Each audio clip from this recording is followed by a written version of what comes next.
बिस्मिल्लाहिर्रहमानिर्रहीम। रब्बिश्रह ली सदरी व यस्सिर ली अमरी वहलुल उक़दतम मिन लिसानी यफ़क़हू क़ौली। बिस्मिल्लाहिर्रहमानिर्रहीम। अस्सलाम वालेकुम dear students, welcome in PMC national MD cap 2022 biology preparation series के सिलसिले के एक और लेक्चर के साथ आपके खिदमत में हाजिर हैं। और आज हम स्टार्ट कर रहे हैं लाइफ प्रोसेसेस इन एनिमल्स। गुज़िश्ता लेक्चर में आपने देखा था कि हमने life processes in plants complete कर लिया था। तो लाइफ प्रोसेसेस इन एनिमल्स के हवाले से हमारे पीएमसी के इस साल के सिलेबस के अंदर जो टॉपिक्स गिवन है, उन टॉपिक्स में आप देखें कार्डियोवैस्कुलर सिस्टम हमने कवर करना है, रेस्पिरेटरी सिस्टम है, डाइजेस्टिव सिस्टम है, इसके साथ साथ इम्यून सिस्टम और लिम्फेटिक सिस्टम। तो इनको लाइफ प्रोसेसेस की हेडिंग में इंक्लूड किया हुआ है। इसके अलावा सपोर्ट एंड मूवमेंट, रिप्रोडक्शन, ये कुछ और कोऑर्डिनेशन एंड कंट्रोल, जिसमें केमिकल कोऑर्डिनेशन और नर्वस कोऑर्डिनेशन आ जाएगा। अगरचे ये भी लाइफ प्रोसेसेस हैं, लेकिन ये आगे हम अलग यूनिट्स के तौर पर इनको डिस्कस करेंगे। तो ये जो पीएमसी का सिलेबस है, इसमें हम इस वक्त ये डाइजेस्टिव सिस्टम के हवाले से बात करने वाले हैं। डाइजेस्टिव सिस्टम से रिलेटेड जो यहाँ पर टॉपिक्स इंक्लूडेड हैं, तो इसके लर्निंग ऑब्जेक्टिव्स कुछ इस तरह से कि पीएमसी के मुताबिक आपने ह्यूमन डाइजेस्टिव सिस्टम के तमाम पार्ट्स को लिस्ट करना है, उनके फंक्शंस को एक्सप्लेन करना है, और इसके साथ साथ जो एसोसिएटेड स्ट्रक्चर्स और ग्लैंड्स हैं उनको कवर करना है। यानी तकरीबन पूरा ही डाइजेस्टिव सिस्टम आपने थॉरोली कवर करना है, सिवाय डिजीजेस के। जो डाइजेस्टिव सिस्टम से रिलेटेड डिसऑर्डर्स हैं वो आपने कवर नहीं करने हैं, ठीक है। तो उनको छोड़कर बाकी सारे टॉपिक जो डाइजेस्टिव सिस्टम से रिलेटेड हैं उनको आप कवर करेंगे। तो आज का हमारा ये जो लेक्चर होगा, इसमें हमारे लर्निंग ऑब्जेक्टिव ये इसी डाइजेस्टिव सिस्टम से रिलेटेड हैं। जैसे parts of human digestive system को हम सबसे पहले कवर करते हैं, उसके बाद फिर स्ट्रक्चर और anatomy of the main parts of digestive system, then mechanism of digestion in oral cavity, stomach and small intestine, जो कि डाइजेशन की तीन मेजर साइट्स हैं, इनमें ये मैकेनिज्म ऑफ डाइजेशन हम कवर करेंगे, और mechanism of absorption of digested products in the small intestine, और फिर आपको आखिर में role of large intestine explain किया जाएगा। तो इस तरह से हमारा ये जो डाइजेस्टिव सिस्टम से रिलेटेड पीएमसी का सिलेबस कंटेंट है वो कवर हो जाएगा। अच्छा, यहाँ पर इससे पहले कि हम मज़ीद आगे बढ़ें, जैसे पंजाब की बुक में और सिंध की जो बुक है उनके अंदर चैप्टर 12 न्यूट्रिशन, उसमें ये डाइजेस्टिव सिस्टम के टॉपिक इंक्लूडेड हैं, और उसमें बहुत सारे एनिमल्स के अंदर भी डाइजेशन को एक्सप्लेन किया हुआ है। तो आपने वो एनिमल्स वाला पोर्शन कवर नहीं करना।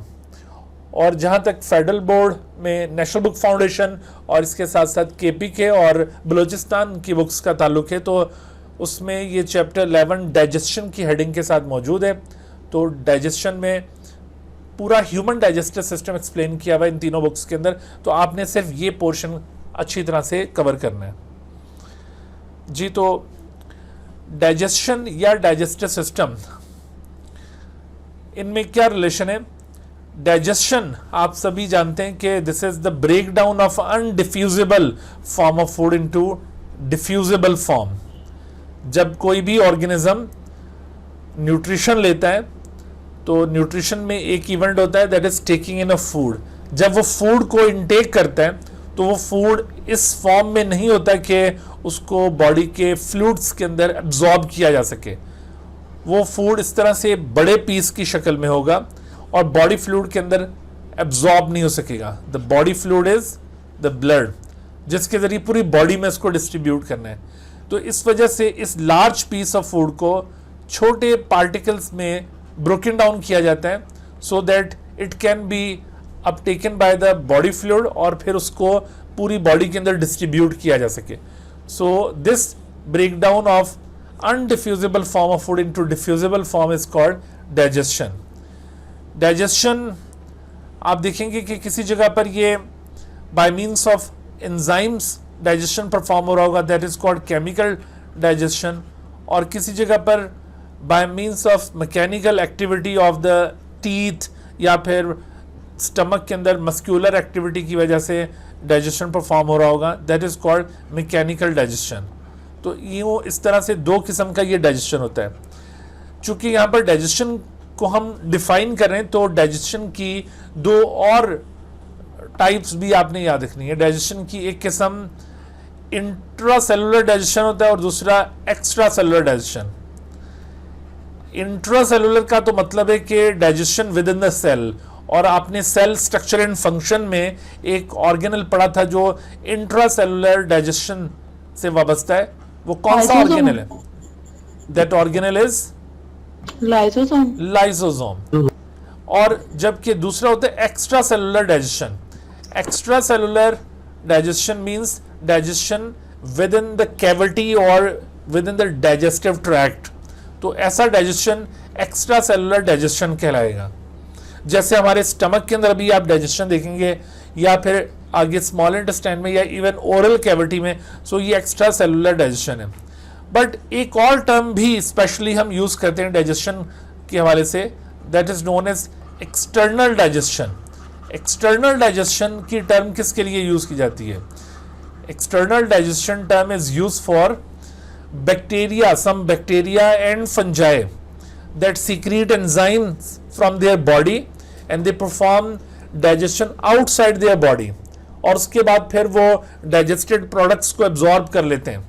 यानी जो absorptive heterotrophs होते हैं वो दरअसल external digestion perform कर रहे होते हैं। ठीक है, तो यहाँ पर हम external digestion और extracellular digestion को differentiate करने में कामयाब हो गए कि external digestion outside the body होगा, जबकि एक्स्ट्रा सेलुलर डाइजेशन ये विद इन द बॉडी है बट आउटसाइड द सेल, जैसे कि स्टमक में या फिर स्मॉल इंटेस्टाइन में। तो आपने केयरफुल रहना है। डाइजेशन से रिलेटेड ये जितने भी कॉन्सेप्ट्स आपको बताएं इनमें डिफरेंस बिल्कुल वाजे होना चाहिए माइंड में। तो बॉडी के अंदर जो हायर ऑर्गेनिजम्स हैं उनके पास आप देखिए कि एक्स्ट्रा सेलुलर डाइजेशन की फैसिलिटी मौजूद होती है। हम यहाँ पर एनिमल्स के पॉइंट ऑफ व्यू से अगर बात करें, क्योंकि ह्यूमन में हमने इसको डिस्कस करना है, तो हम ह्यूमन और बाकी एनिमल्स के पॉइंट ऑफ व्यू से अगर बात करें तो सिवाय शुरू के जो दो फाइला हमने पढ़े थे पॉरीफेरा और सिलेंट्रेट्स में भी अगरचे वो एक्स्ट्रा सेलुलर डाइजेशन था, बट पॉरीफेरेंस जो थे poriferans they have intra cellular digestion. उसके बाद फिर आगे जितने भी आपने एनिमल फाइला पढ़े उनमें इंट्रा सेलुलर डाइजेशन तो था ही, लेकिन एक्स्ट्रा सेलुलर डाइजेशन भी डेवलप हो गया। तो बॉडी का वो पार्ट, वो सिस्टम जो डाइजेशन में इन्वॉल्व होता है उसे कहते हैं digestive system.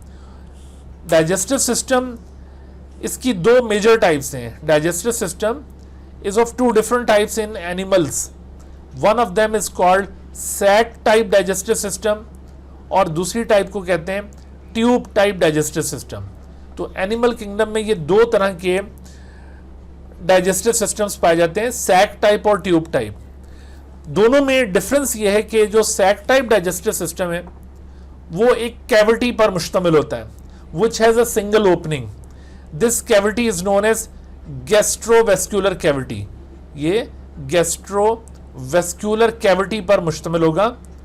This gastrovascular cavity has single opening और उसी ओपनिंग के जरिए ये गैस्ट्रोवेस्कुलर कैविटी ना सिर्फ इंजेस्ट करती है, यानी फूड को बाहर से एनगल्फ करने का काम, बाहर से टेकिंग इन का काम, वो भी इसी ओपनिंग के जरिए लिया जाएगा।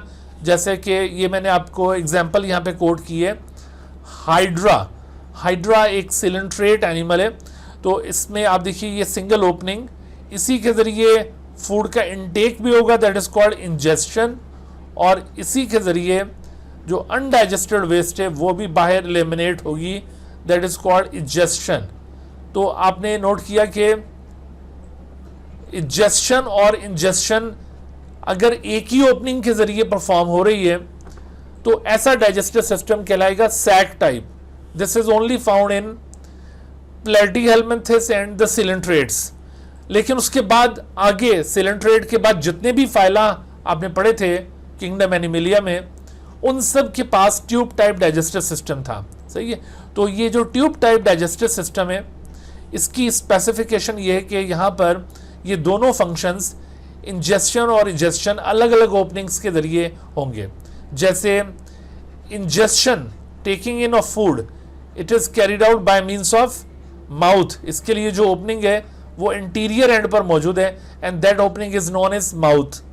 Where as egestion that is removal of undigested waste, तो ये इजेक्शन की activity posterior opening of the digestive tract से होगी, that opening is known as anus.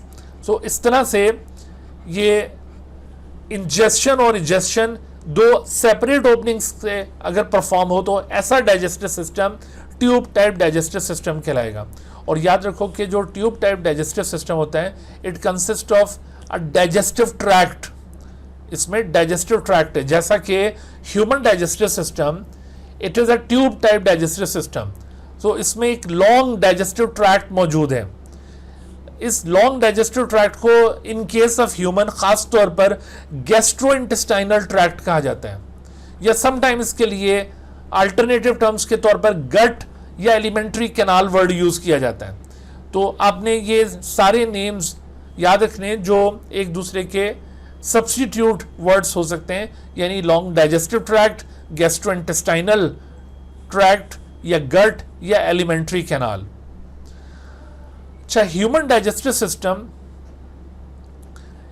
चूंकि जैसे मैंने आपको बताया कि ये टिपिकल एक ट्यूब टाइप डाइजेस्टिव सिस्टम है, तो यहां पर एंटीरियर एंड के ऊपर, जिसको प्रोक्सिमल एंड भी कह सकते हैं, mouth opening is there for injection taking in of food, और उसके बाद at the posterior end that is distal end anal opening is present, जिसके जरिए इंजेक्शन परफॉर्म होगा। तो डाइजेशन और डाइजेस्टिव सिस्टम से रिलेटेड ये कुछ टर्म्स आपने याद रखनी है। अब देखिए सर जी बेटा। सर जो एक्स्ट्रा सेलर है ना, तो उसमें ओरल कैविटी भी आती है। एक्स्ट्रा सेल, बिल्कुल, ओरल कैविटी में भी जो डाइजेशन हो रहा है वो एक्स्ट्रा सेलुलर डाइजेशन है, क्योंकि सेल से बाहर हो रहा है ना, किसी कैविटी में या ट्रैक्ट के अंदर, मैंने अभी बताया। तो ओरल कैविटी में भी जो डाइजेशन हो रहा है वो एक्स्ट्रा सेलुलर डाइजेशन ही है। अच्छा, अब देखो जो ह्यूमन डाइजेस्टिव सिस्टम अभी हमने बात की कि ये एक लॉन्ग डाइजेस्टिव ट्रैक्ट पर मुश्तमिल है। So this long digestive tract has approximately 9 metre length, इसकी तकरीबन 9 मीटर लेंथ होती है। तो ये 9 मीटर लेंथ रखने वाला एक लॉन्ग डाइजेस्टिव ट्रैक्ट जो कि गैस्ट्रोइंटेस्टाइनल ट्रैक्ट कहलाता है, इसमें आप देखिए कि काफ़ी सारे इसके अंदर पार्ट्स इंक्लूडेड हैं। आपको इसका सीक्वेंस याद रखना है। इन पार्ट्स में जैसे ओरल कैविटी से इसका आगाज हो रहा है, उसके बाद फिर ये फेरिंग्स और इसोफेगस आ जाएगा, देन स्टमक और फिर स्मॉल इंटेस्टाइन और ये लार्ज इंटेस्टाइन। तो जो मेजर पार्ट्स हैं इस गैस्ट्रोइंटेस्टाइनल ट्रैक्ट के, जीआई ट्रैक्ट के या जीआईटी के, ये पार्ट्स हैं वो। और इसके साथ साथ कुछ एक्सेसरी पार्ट्स भी डाइजेस्टिव सिस्टम के साथ एसोसिएटेड हैं, अगरचे वो डाइजेस्टिव सिस्टम के अलावा दूसरे सिस्टम में भी कंट्रीब्यूट कर रहे होते हैं, तो इस वजह से उनको एक्सेसरी पार्ट्स कंसिडर किया जाता है। जैसे मिसाल के तौर पर टीथ, टंग, सलाइवरी ग्लैंड्स, या फिर इसी तरह से liver, gall bladder, pancreas. So these are accessory digestive organs.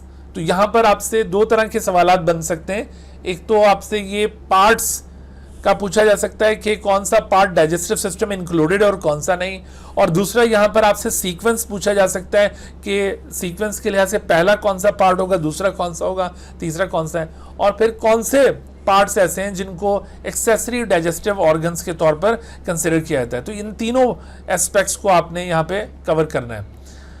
जैसे मिसाल के तौर पर आपसे ये सवाल पूछा जा सकता है कि विच is the correct order of different organs in the digestive tract. तो उसमें आप देखिए कि oral cavity, oesophagus, stomach, small intestine. तो आई थिंक ये बिल्कुल सीधा एक सीक्वेंस आ रहा है, लेकिन ओरल कैविटी के बाद स्टमक और फिर इसोफेगस आए तो ये गलत हो जाएगा, सही।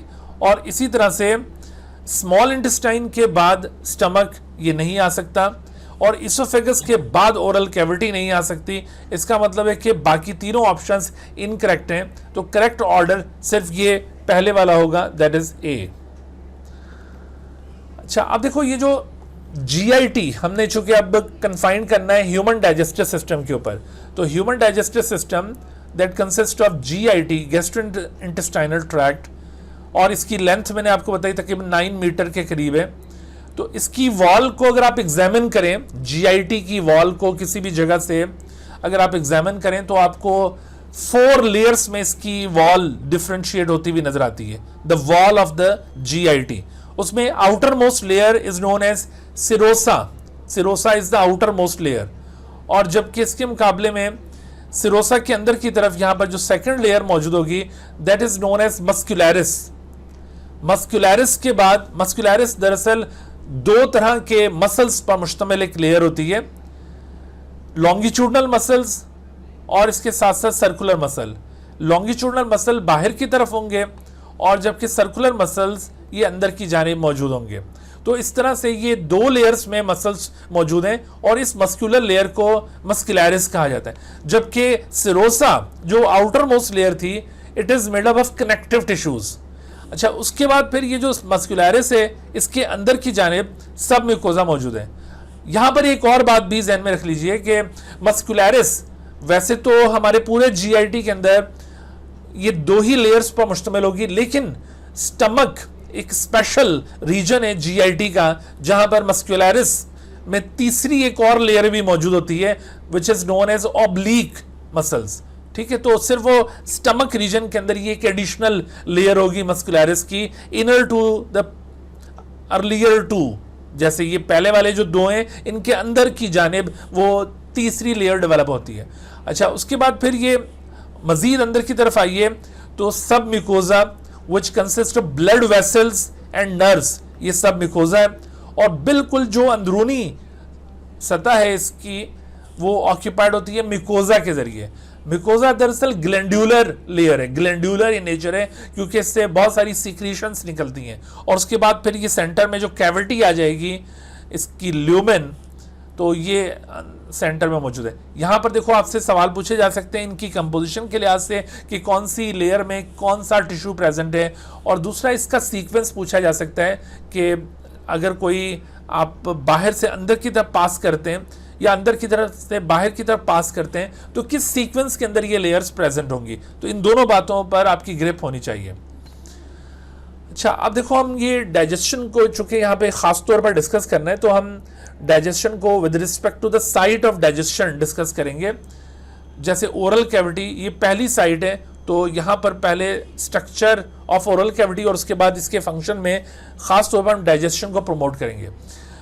Oral cavity, oral cavity this is found in which reason? This is found in the head reason. अगर आपसे पूछा जाए ना कि ये जो जीआईटी है बॉडी के किस हिस्से में मौजूद है, तो असल में जीआईटी का आगाज होता है हमारे हेड रीजन से, क्योंकि oral cavity which is the first region of digestive tract it is situated in the head region. उसके बाद फिर ये थोरेसिक रीजन के अंदर इसोफेगस मौजूद है, उसके बाद एब्डोमिनल रीजन के अंदर, और बिल्कुल नीचे जो पेल्विक रीजन है वहां पर जाकर ये ट्रैक्ट एंड होगा। तो इसका मतलब है कि हेड, नेक, थोरेक्स और एब्डोमेन इन तमाम के अंदर ये डाइजेस्टिव ट्रैक्ट बिछा हुआ है। तो इसमें से जो ओरल कैविटी हम डिस्कस कर रहे हैं it is situated in which region? It is situated in head region. Oral cavity का स्ट्रक्चर कुछ इस तरह से कि आप अगर साइड व्यू में ओरल कैविटी को ऑब्जर्व करें तो आपको यहाँ पे दिखाई देगा कि जो ओरल कैविटी की रूफ है, roof of the oral cavity it is made up of palate, palate पर मुश्तमिल है। और ये जो पैलेट होता है ये 2 तरह की बोन्स की फ्यूजन से बना होता है। इसके फ्रंट साइड पर यहाँ पर मैक्सिला बोन मौजूद है और पोस्टीरियर साइड पर पैलेटाइन बोन मौजूद है। तो मैक्सिला और पैलेटाइन से मिलकर, मैक्सिला और पैलेटाइन से मिलकर ये एक सेपरेटिंग लेयर बनी हुई है दैट इज कॉल्ड पैलेट। तो पैलेट का शुरू का हिस्सा हार्ड पैलेट है और जो इसका पोस्टीरियर पार्ट है वो दरअसल सॉफ्ट पैलेट होता है। Palate is the region which separates the nasal cavity from the oral cavity. जैसे पैलेट के मुतालिक यूं एमसीक्यूज बन सकते हैं कि which part separates nasal cavity from the oral cavity, तो उसमें पैलेट को आपने पिक करना है। ठीक है, या विच of the following part is made up of maxilla and palatine bone, तो इन दोनों की फ्यूजन से कौन सा स्ट्रक्चर बन रहा है, पैलेट। अच्छा, तो ये सुपीरियरली ओरल कैविटी पैलेट से ऑक्यूपाइड है, जबकि इंफीरियरली ओरल कैविटी का स्ट्रक्चर क्या होगा, so at the inferior side there is tongue, तो tongue is situated at the inferior side, और जबकि सुपीरियर साइड पर क्या मौजूद है, पैलेट। आपने दरअसल ये ओवरी इसका जो ओरल कैविटी है उसकी जियोग्राफी याद रखनी है कि इस ओरल कैविटी के आगे पीछे क्या कुछ मौजूद है। सो ओरल कैविटी, इस ओरल कैविटी के सुपीरियर साइड पर आपने देखा at its superior side, superior का मतलब है ऊपर की तरफ, तो सुपीरियर साइड पर क्या मौजूद था, पैलेट, और जबकि इंफीरियर ओरल कैविटी में नीचे बॉटम में that is floor of the oral cavity, वो क्या है, दैट इज टंग, तो ये इंफीरियर पार्ट होगा, इंफीरियर। अच्छा, जबकि ओरल कैविटी सामने की तरफ, सामने इस एंड को कहते हैं anterior end, anterior, superior, inferior end then anterior. तो ओरल कैविटी के एंटीरियर एंड पर क्या मौजूद है, हियर इज माउथ, यहां पर माउथ मौजूद है। असल में देखो आम लैंग्वेज में हम ये पूरी ओरल कैविटी को माउथ कंसिडर कर रहे होते हैं ना, but in fact mouth term is use for just opening, किसी भी पार्ट की जो ओपनिंग होती है दरअसल उसे माउथ कहा जाता है। सो anterior end of the oral cavity is occupied by the mouth, जबकि पोस्टीरियर एंड यहां पर क्या है, posterior side it opens into the pharynx, इसकी पोस्टीरियर साइड पर फेरेंक्स मौजूद है। तो आपने ये इस तरह से भी ये वर्डिंग याद रखनी है कि ओरल कैविटी के सुपीरियर साइड पर क्या है, इंफीरियर क्या है, एंटीरियरली ये किससे ऑक्यूपाइड है और पोस्टीरियरली किससे ऑक्यूपाइड है। फिर देखो ओरल कैविटी की जो साइड्स होती हैं, ये इसको कहते हैं लेटरल साइड्स, तो lateral sides of the oral cavity, lateral sides ये किससे ऑक्यूपाइड है, the lateral sides are occupied by the cheeks. तो आपने ये ओरल कैविटी का ये पूरा स्ट्रक्चर याद रखना है कि इस तरह से ओरल कैविटी कंपोज्ड है। अच्छा, ओरल कैविटी में टीथ भी मौजूद है which are arranged in two jaws, तो इन टीथ में 4 किस्म के टीथ हमारी ओरल कैविटी में मिलते हैं which participate in mechanical digestion. For example incisors, canines, premolars और मोलर्स। जैसे इंसीजर्स ये सामने वाले दांत हैं 4, केनाइंस ये इनके साइडों पर जो 2 नोकीले दांत हैं, और प्रीमोलर्स ये पीछे की तरफ मौजूद होंगे, और जबकि मोलर्स बिल्कुल आखिर में मौजूद होंगे। तो इस तरह से आप देखिए कि 16 ये लोअर जा के अंदर है और 16 ही अपर जा के अंदर मौजूद है। So 32 teeth are found in our oral cavity. So this teeth participate in mechanical digestion. अच्छा, तो अब आप देखो कि ये जो ओरल कैविटी है इसके पोस्टीरियर साइड पर, जैसे मैंने अभी आपको बताया कि फेरेंक्स मौजूद है, posteriorly it opens into the pharynx, जिसको हलक भी कहा जाता है। और फेरेंक्स दरअसल ये डाइजेस्टिव ट्रैक्ट और रेस्पिरेटरी ट्रैक्ट दोनों का कॉमन स्ट्रक्चर है। रेस्पिरेटरी ट्रैक्ट में भी ये इंक्लूड होता है और डाइजेस्टिव ट्रैक्ट में भी इसका कंट्रीब्यूशन है। ओरल कैविटी का ये स्ट्रक्चर अंडरस्टैंड करने के बाद अब ये देखिए कि ओरल कैविटी, इसमें जो पैलेट पोर्शन मैंने आपको बताया था उसका जो आखिरी हिस्सा होता है उसको कहते हैं सॉफ्ट पैलेट। तो ये सॉफ्ट पैलेट का वो पोर्शन जो थोड़ा सा फ्लेक्सिबल होगा, लाइक एन अपेंडेज, इसे कहते हैं यूव्यूला। दरअसल ये जब हम स्वेलो कर रहे होंगे तो उस वक्त इसकी वजह से नेजल कैविटीज को पार्शली क्लोज किया जाएगा। So this last portion of the soft palette is called यूव्यूला। तो ये पार्ट्स के नेम आपने अच्छी तरह से याद करने हैं। अच्छा, ओरल कैविटी इसका रोल क्या है, ये तो हमने structure of oral cavity thoroughly cover किया। As far as role of oral cavity is concern, it is involve in selection of food, grinding or mastication, which is the part of mechanical digestion। इसके साथ साथ lubrication है और फिर chemical digestion यहाँ पे perform होगा। यानी oral cavity एक ऐसी साइट है which is not only involved in chemical digestion बल्कि इधर mechanical digestion भी परफॉर्म हो रहा है। अच्छा, अब देखो इसमें ओरल कैविटी में जो मैकेनिकल डाइजेशन होगा, फिजिकल डाइजेशन, वो तो टीथ के जरिए परफॉर्म होगा और उस डाइजेशन के दौरान ओरल कैविटी में जो लार्ज फूड पार्टिकल्स हैं उनको स्मॉलर फूड पार्टिकल्स में तोड़ दिया जाएगा। इसका फायदा क्या होता है कि इसको क्यों इस तरह से ब्रोकन डाउन किया जाता है? असल में इसका फायदा ये होगा कि जब ये स्मॉलर साइज में कन्वर्ट हो जाएगा तो ऐसी सूरत में इसका सरफेस एरिया बहुत ज़्यादा एक्सटेंड कर जाएगा और इजीली इसके ऊपर फिर एंजाइम अटैक कर सकेंगे। तो इस मैकेनिकल डाइजेशन से पहले एक और काम भी होगा। This mechanical digestion which is known as grinding और मेस्टिकेशन, ये तो परफॉर्म होता ही है, but first of all oral cavity with the help of its associated senses it also involves in the selection of food. मसलन हम vision या site की जो सेंस है उसके ज़रिए किसी फूड को देखकर मुंतखब करते हैं, स्मेल हमें असिस्ट करती है उसको सेलेक्ट करने में, और फिर टच करके भी देख लेते हैं कि ये कैसा हार्ड ऑब्जेक्ट तो नहीं, और फिर टेस्ट आपको असिस्ट करेगा। तो जब ये सारी सेंसेस आपको असिस्ट करती हैं तब जाकर आप एक फूड को मुंतखब करते हैं और फिर उसको आप इस तरह ग्राइंड और मेस्टिकेट करते हैं ताकि उसका सरफेस एरिया बढ़े और उसके ऊपर फिर केमिकल डाइजेशन परफॉर्म किया जा सके। तो ये दोनों रीजंस आपने याद रखने कि व्हाई ग्राइंडिंग और मेस्टिकेशन इज नेसेसरी।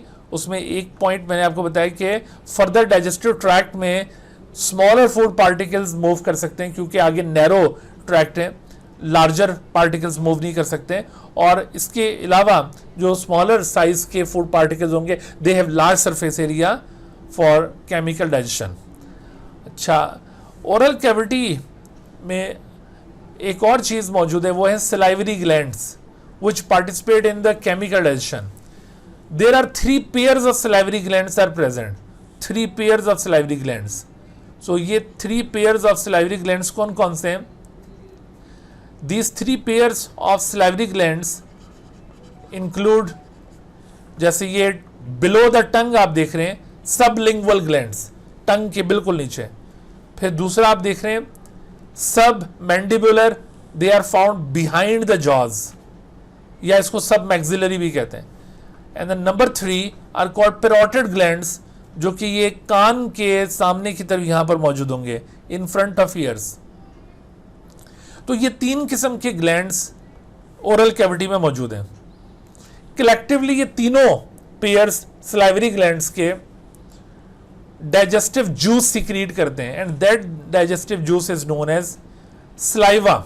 उस डाइजेस्टिव जूस का नाम क्या है? सलाइवा। सलाइवा चाहे जैसा मर्जी एहसास आपके माइंड में डेवलप कर रहा हो, लेकिन बहरहाल याद रखें कि this is a kind of digestive juice, और बल्कि ये हमारे जीआईटी में प्रोड्यूस होने वाला सबसे पहला डाइजेस्टिव जूस है। सही। अच्छा, तो सलाइवा में तीनों पेयर्स सलाइवरी ग्लैंड्स की कंट्रीब्यूट करते हैं। आपने ये सलाइवरी ग्लैंड्स का नंबर खास तौर पे याद रखना है। बाज़ यहाँ पर पेयर के बजाय सिर्फ नंबर लिखा होता है, तो फिर 3 को पिक करने के बजाय आप 6 को पिक करेंगे। अदरवाइज अगर पेयर में लिखा हुआ है तो फिर 3 पेयर्स, और इनकी लोकेशन आपको याद होनी चाहिए। अच्छा, अब इन तीनों से जो सलाइवा सीक्रेट होगा उसकी कंपोजिशन क्या है और उनके रोल क्या है?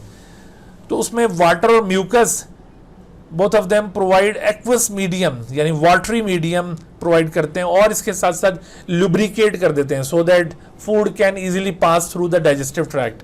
क्योंकि डाइजेस्टिव ट्रैक्ट की जो internal epithelium it is very delicate, और अगर ये इनको लुब्रिकेट ना किया गया फूड पार्टिकल्स को तो ये इसको रप्चर कर सकते हैं। इसके अलावा इलेक्ट्रोलाइट्स मौजूद होते हैं सलाइवा के अंदर, जैसे sodium bicarbonates and some other salts. तो इनका बुनियादी काम क्या होता है? इनका प्राइमरी फंक्शन क्या है? To maintain the pH. ये इनका प्राइमरी फंक्शन कहलाएगा। प्राइमरी से मतलब ये है कि इब्तदाई फंक्शन, यानी मेजर फंक्शन आप उसको यूं समझ लें, वो ये टू मेंटेन पीएच। लेकिन चूंकि अब ये सीक्रेट हो रहे हैं तो इनकी वजह से माइक्रोब्स की किलिंग भी होती है। They are very much dangerous for the microbes. तो माइक्रोब्स की किलिंग के तौर पर इनको एंटीसेप्टिक कंसिडर कर सकते हैं आप इन इलेक्ट्रोलाइट्स को। ये इनका दरअसल सेकेंडरी फंक्शन होगा, यानी एडिशनल फंक्शन आप इसको कंसिडर कर लें। जबकि डाइजेस्टिव एंजाइम जो सलाइवा के अंदर मौजूद है वो है सलाइवरी अमाइलेज, या इसको टाइलिन भी कहते हैं। दरअसल सलाइवरी अमाइलेज ये इसी तरह का अमाइलेज एंजाइम आगे पैंक्रियाज से भी सीक्रेट होगा, सो उसको पैंक्रियाटिक अमाइलेज कहते हैं, या उसका एक और नाम है अमाइलोप्सिन, जबकि इसके लिए टर्म यूज की जाती है टाइलिन। तो ये एंजाइम क्या करता है, दरअसल ये एंजाइम कार्बोहाइड्रेट्स को डाइजेस्ट करने में हेल्प करता है, मिसाल के तौर पर स्टार्च और ग्लाइकोजन इनटू माल्टोज, और फिर माल्टोज आगे चलकर स्मॉल इंटेस्टाइन में डाइजेस्ट होगी। तो ये आपने सलाइवरी अमाइलेज का रोल याद रखना है। अच्छा, सलाइवरी अमाइलेज की हमने ऑप्टिमम पीएच पढ़ी थी अभी पिछले एक चैप्टर के अंदर, एंजाइम वाले चैप्टर में। इसकी optimum pH by the way क्या होती है सलाइवरी अमाइलेज की? 6.8। Very good, 6.8 is the optimum pH of the salivary amylase. और अगर ये सलाइवरी अमाइलेज हमारे इस ओरल कैविटी से निकल स्टमक में पहुंचेगा वेयर 2 pH इज फाउंड, तो सलाइवरी अमाइलेज की सेहत पर क्या फर्क पड़ेगा? तो सलाइवरी अमाइलेज बेचारा ये डिस्ट्रॉय हो जाएगा, डीनेचर हो जाएगा, इतनी severe extreme change of pH के ऊपर जब ये एक्सपोज होगा। ठीक है। अच्छा, इसके अलावा प्रोटेक्टिव प्रोटीन्स भी मौजूद होती हैं हमारे सलाइवा के अंदर, सच एज लाइसोजाइम और एंटीबॉडीज वगैरह यहाँ पे मौजूद हैं। जी भाई, कोई सवाल है? सर पता नहीं, मैंने हमारे टीचर ने कहा था, पता नहीं मुझे अभी याद नहीं है, लेकिन उसमें था कि स्टार जो हमारे पास सिलावरी माइलेज है ना 6.8 है, तो वो हमारे पास इसमें कुछ ऐसा उन्होंने बताया कि कार्बन डाइऑक्साइड रिलीज होती है तो उसका पीएच चेंज हो जाता है, तो वो किस तरह है मतलब? जी बिल्कुल, देखो असल में ये जब सलाइवा सिक्रीट हो रहा होता है क्विकली, तो उस वक्त सलाइवा जो फ्रेश सलाइवा है उसकी पीएच 8.0 के करीब होती है, 8.0, और ये 8.0 पीएच रखने वाला फ्रेश सलाइवा थोड़ी ही देर में due to the release of carbon dioxide ये फ्रेश सलाइवा थोड़ी देर में अपनी पीएच लूज कर देगा।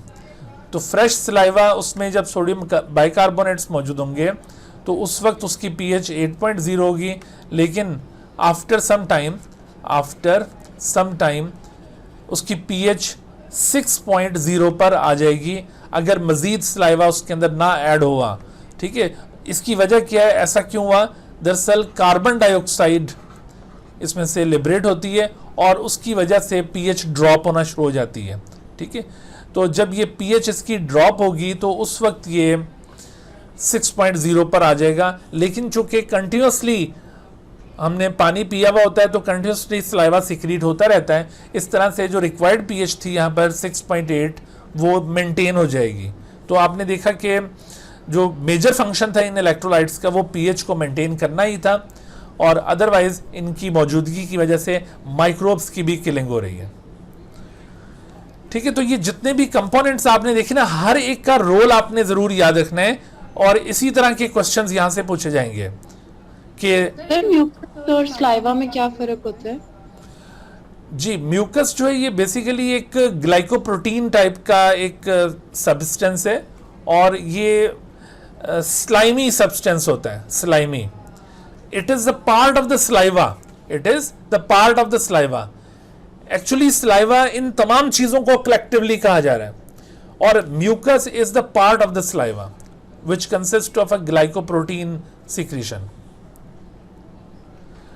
अच्छा, अब देखो इस हवाले से एक सवाल आपसे पूछा जा रहा है कि bread has been partially digested by the saliva tends to have a sweet taste, which enzyme and the substrate are involved। तो अभी हमने एंजाइम की बात की कि सलाइवा के अंदर कौन सा एंजाइम होता है? सलाइवा के अंदर एक ही एंजाइम मौजूद है, that is called salivary amylase. तो ये सलाइवरी अमाइलेज एंजाइम जब स्टार्च को डाइजेस्ट करेगा तो स्टार्च का हमने टेस्ट पढ़ा था, क्या होता है taste? Starch is a polysaccharide, नहीं होता। तो स्टार्च बेसिकली ये टेस्टलेस है, स्टार्च इज टेस्टलेस। लेकिन जब ये स्टार्च डाइजेस्ट होना शुरू होगा तो ऐसी सूरत में माल्टोज बनेगा, और माल्टोज चूंकि डाइसेक्राइड है तो ये स्लाइटली स्वीट इन टेस्ट होते हैं। ठीक है, तो ये टेस्टलेस कंपाउंड जब ये माल्टोज में कन्वर्ट होता है तो ऐसी सूरत में थोड़ा सा स्वीट टेस्ट आना शुरू हो जाएगा। तो यही बात यहाँ पर पूछी जा रही है कि बताइए कौन सा एंजाइम है और कौन सा सबस्ट्रेट है। तो अब आप देखें बहुत इजीली इसका जवाब दे सकते हैं। प्रोटीन तो हरगिज नहीं हो सकती है, सॉरी पेप्सिन तो हरगिज नहीं हो सकता क्योंकि वो तो प्रोटीन को डाइजेस्ट करता है। पेप्सिन एंड प्रोटीन भी नहीं होगा। अमाइलेज एंड स्टार्च, क्योंकि amylase is the name of the enzyme और सबस्ट्रेट जो पूछा गया है वो है starch. So this is the right answer. Sir अगर हमसे प्रोडक्ट पूछते हैं ना तो हम फिर माल्टोज लिखते हैं, माइलेज एंड माल्टोज। एग्जैक्टली देखो जो अमाइलेज है, सलाइवरी अमाइलेज, अगर आपसे पूछा है इसका सबस्ट्रेट क्या है तो स्टार्च, और अगर इसकी प्रोडक्ट पूछी जाए कि जब ये रिएक्शन कैटलाइज कर लेगा तो क्या प्रोडक्ट बनेगी, तो that product is called maltose. Glucose नहीं बनेगा, ठीक है, ग्लूकोज आगे जाकर माल्टेज एंजाइम की एक्टिविटी के बाद बनेगा। तो ये जितने भी अभी एंजाइम्स आते जा रहे हैं, हर एक एंजाइम का रोल अगर आपको याद हो तो यहां से कोई भी सवाल आपसे बच के नहीं जा सकता। सर एक चीज बता दें। जी पूछिए। वो जैसे वो आपने बताया कि कार्बोहाइड्रेट्स की डाइजेशन शुरू हो जाती है हमारी ओरल कैविटी में, और वो स्टमक में जाके तो फिर वो वाला जो एंजाइम था वो काम करना बंद कर जाता है क्योंकि उसकी पीएच बहुत ज्यादा चेंज हो जाती है। तो जो डाइजेशन स्टार्ट हुई थी वो चलती रहती है, रुक जाती है? रुक जानी चाहिए फिर तो वो भी रुक जाएगी, जाहिर है। ठीक है सर, सही है। अच्छा बेटा, तो ये जो स्लाइवरी अमाइलेज है उसके लिए एक अल्टरनेटिव टर्म यूज की जाती है, दैट टर्म इज टाइलिन। तो ptyalin present in our saliva forms maltose from, तो ये टाइलिन दरअसल स्लाइवरी अमाइलेज को ही कहा जा रहा है। Ptyalin is actually the salivary amylase. मैंने अभी आपको बताया कि जो दूसरा अमाइलेज है पैंक्रियाटिक अमाइलेज, उसको अमाइलोप्सिन कहते हैं। तो salivary amylase present in the saliva forms maltose from, तो किससे ये माल्टोज को बनाता है, यानी इसका सबस्ट्रेट पूछा जा रहा है, तो सबस्ट्रेट डेफिनेटली स्टार्च, बिल्कुल स्टार्चेज ये इसका सबस्ट्रेट होगा। अच्छा अब देखो, जब ओरल कैविटी में डाइजेशन परफॉर्म हो जाता है तो after the completion of digestion in oral cavity the food becomes bolus. Bolus is an Oval lump, ये एक ओवल लंप की सूरत होता है। लंप का मतलब है यूं इस तरह से एक एबनॉर्मल सी शेप लंप, तो ये एक ओवल शेप का लंप बन जाता है। और अब ये जो ओवल लंप है दैट इज कॉल्ड बोलस, इसको यहां से मूव करवाना है into further digestive tract. So this movement of bolus from oral cavity to the esophagus through the pharynx, this is known as the swallowing. So how this swallowing occurs? Actually the start of the swallowing is voluntary activity, but after that it becomes an involuntary action. यानी जब हम किसी भी चीज को swallow करने लगते हैं यानी निगलने लगते हैं तो ये स्टार्ट इसका वॉलंटरी होगा, यानी खुद से कॉन्शियसली हम ये एफर्ट करेंगे, और उसके बाद फिर आप देखेंगे कि ये टोटली इनवॉलंटरी इवेंट बन जाता है। इसमें बाकी सारी जो एक्टिविटीज़ हो रही होंगी वो सब इनवॉलंटरी होंगी। मिसाल के तौर पर आप देखिए कि ये ओवल लंप जब इसको सॉलो करना होता है तो सबसे पहले टंग अपवर्ड मूव करती है। Because of the upward movement of the tongue, ये जो सॉफ्ट पैलेट है, पिछला हिस्सा पैलेट का, that is also moved upward. और सॉफ्ट पैलेट में भी जो बिल्कुल पोस्टीरियर पोर्शन है नोन एज यूव्यूला, वो पहले यूं नीचे वर्टिकल पोजीशन में होता है, but due to this upward movement of the tongue और upward movement of the soft palate, uvula slightly upward push हो जाएगा, और इसकी अपवर्ड पुशिंग की वजह से नेजल कैविटीज बिहाइंड क्लोज हो जाएंगी। अगरचे वो पूरी तरह क्लोज नहीं होती बट पार्शली क्लोज, और ये इवेंट इस बात को इंश्योर करेगा कि फूड का कोई पार्टिकल ओरल इसमें नेजल कैविटीज में ना जा पाए। अच्छा, अगले ही लम्हे जब ये टंग अपवर्ड मूव करती है और ये रिलेटेड इवेंट्स परफॉर्म हो रहे होते हैं, तो अगले लम्हे जब टंग बैकवर्ड मूव करेगी, चूंकि स्वैलो करना है तो उसने बैकवर्ड भी मूव करना है, so due to backward movement of tongue, आप देखें टंग के बिल्कुल नीचे एक और कार्टिलेजनस स्ट्रक्चर मौजूद है known as epiglottis. So epiglottis is normally in upright position.